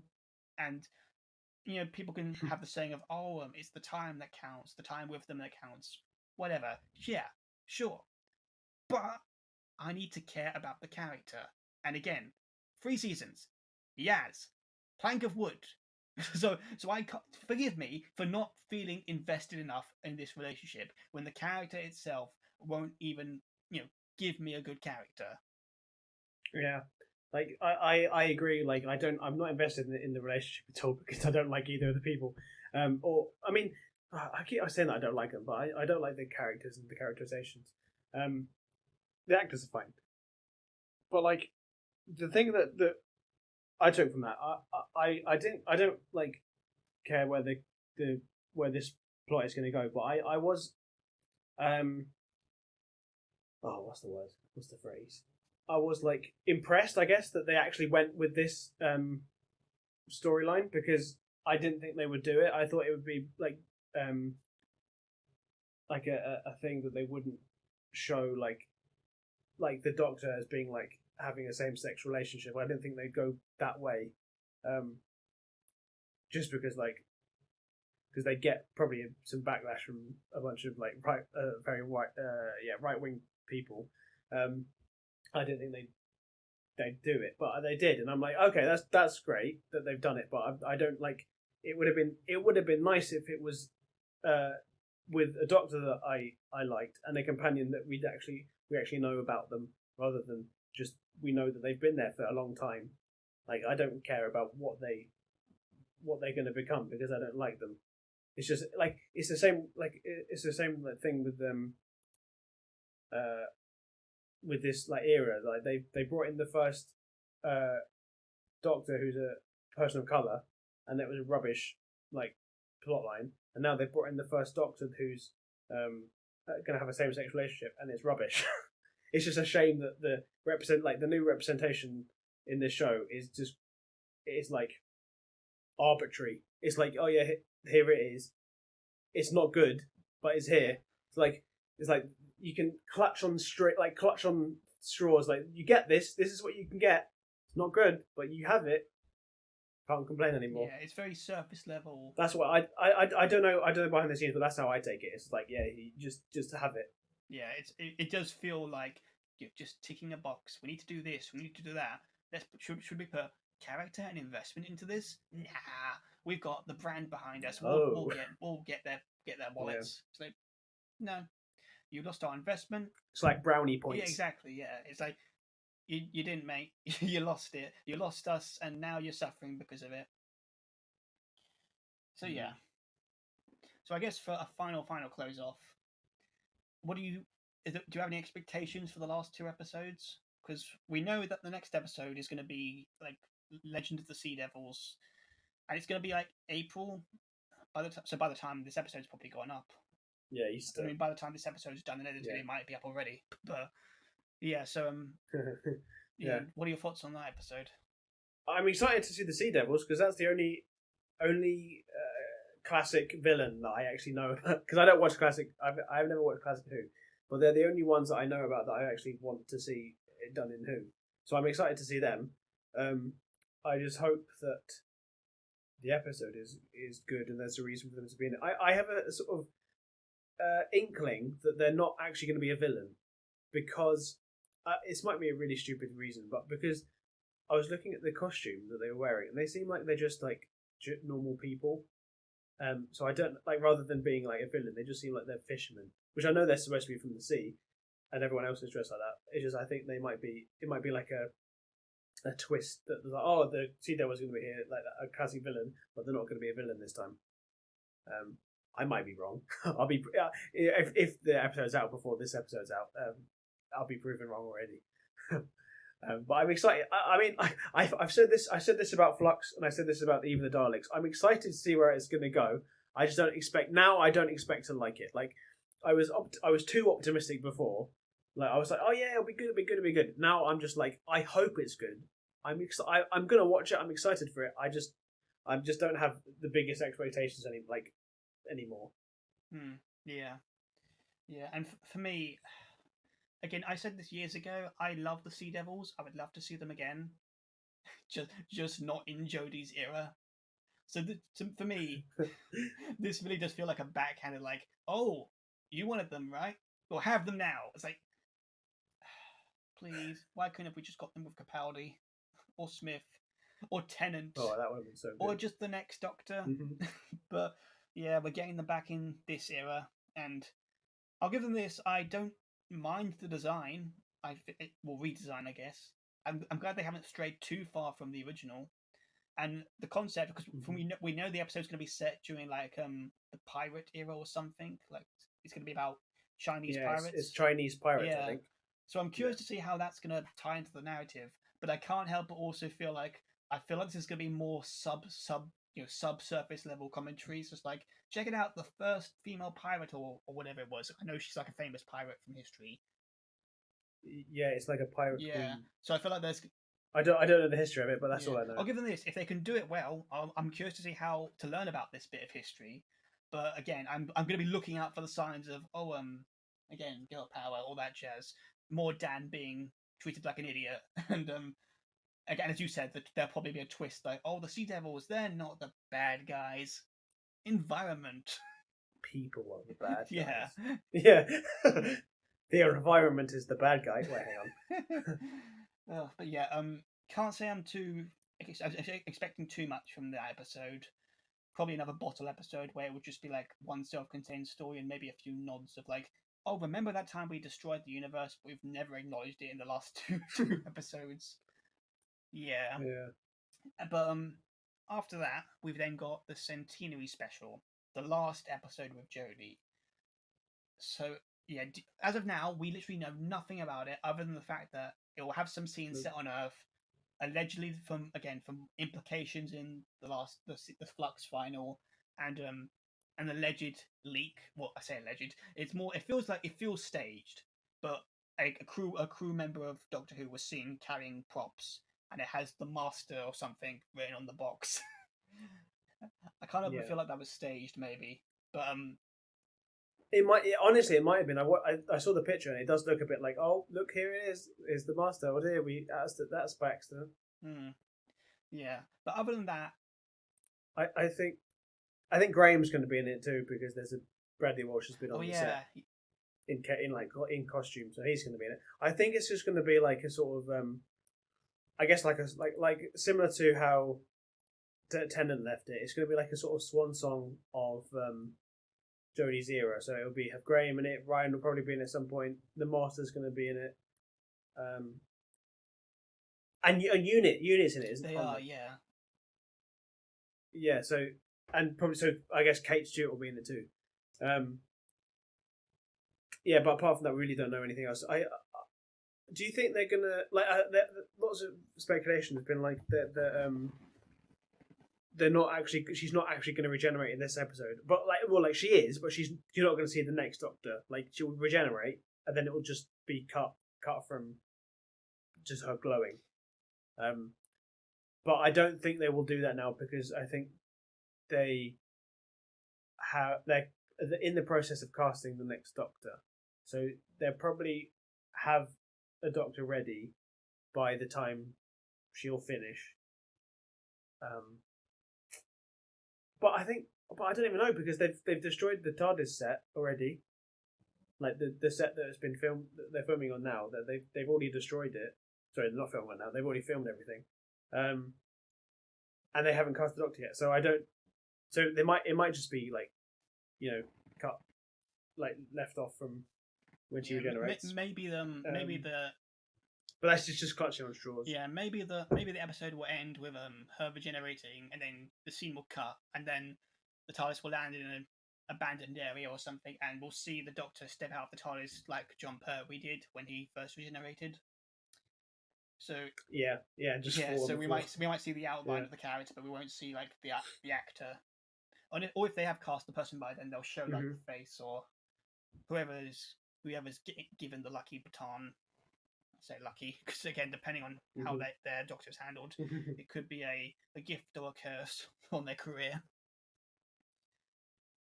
You don't reckon that Chibnall's going to try and do anything like big and dramatic in his last episode that's going to like fuck with the lore again? Do you, or do you think he'll like sort of try and? I have an inkling that he's definitely going to bring back the Timeless Child storyline, considering how he ends it in Flux, like just dropping the watch away. You could look at that as him like saying, "Let's forget about Yeah. this storyline and just hope that people will accept, forget about it." Equally, also though, again, I feel like that's also set up for they're probably going to have this big final story that tries to make it more like, yeah, this did happen, this is canon, whether you like it or not. I feel like a part of me wants to be like, oh, maybe he's gonna have one last twist and it's all was a lie, but I don't think so. At this point, I'm convinced that Chibnall was gonna go all the way with it, and really, depending on what he does, which could be even more worse, he's probably just gonna try and double down. He's probably gonna bring back the Roof Doctor, or the Fugitive Doctor. Yeah, I was going to say, if anything, I hope he does. Like, I really want to see her again. So I hope she is in the last episode. At least she'll be able to give us actually a compelling and interesting Doctor to watch for the last time. Yeah. Oof. But yeah, I can't say I'm looking forward to either of these episodes. And who knows? Again, I want to say they might surprise me. But again, I said a similar thing with Flux, and I'm like, whatever. Just end it now, please. Give me Russell. Just let me have good writing back.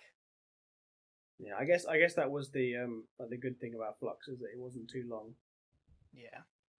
Like, it wasn't 13 episodes. Yeah, thank God, yeah. So yeah, I guess we'll see. Yeah, we will. And that's a crap, and that's a wrap. Okay. That's a crap. Yeah, it was pretty crap, to be honest.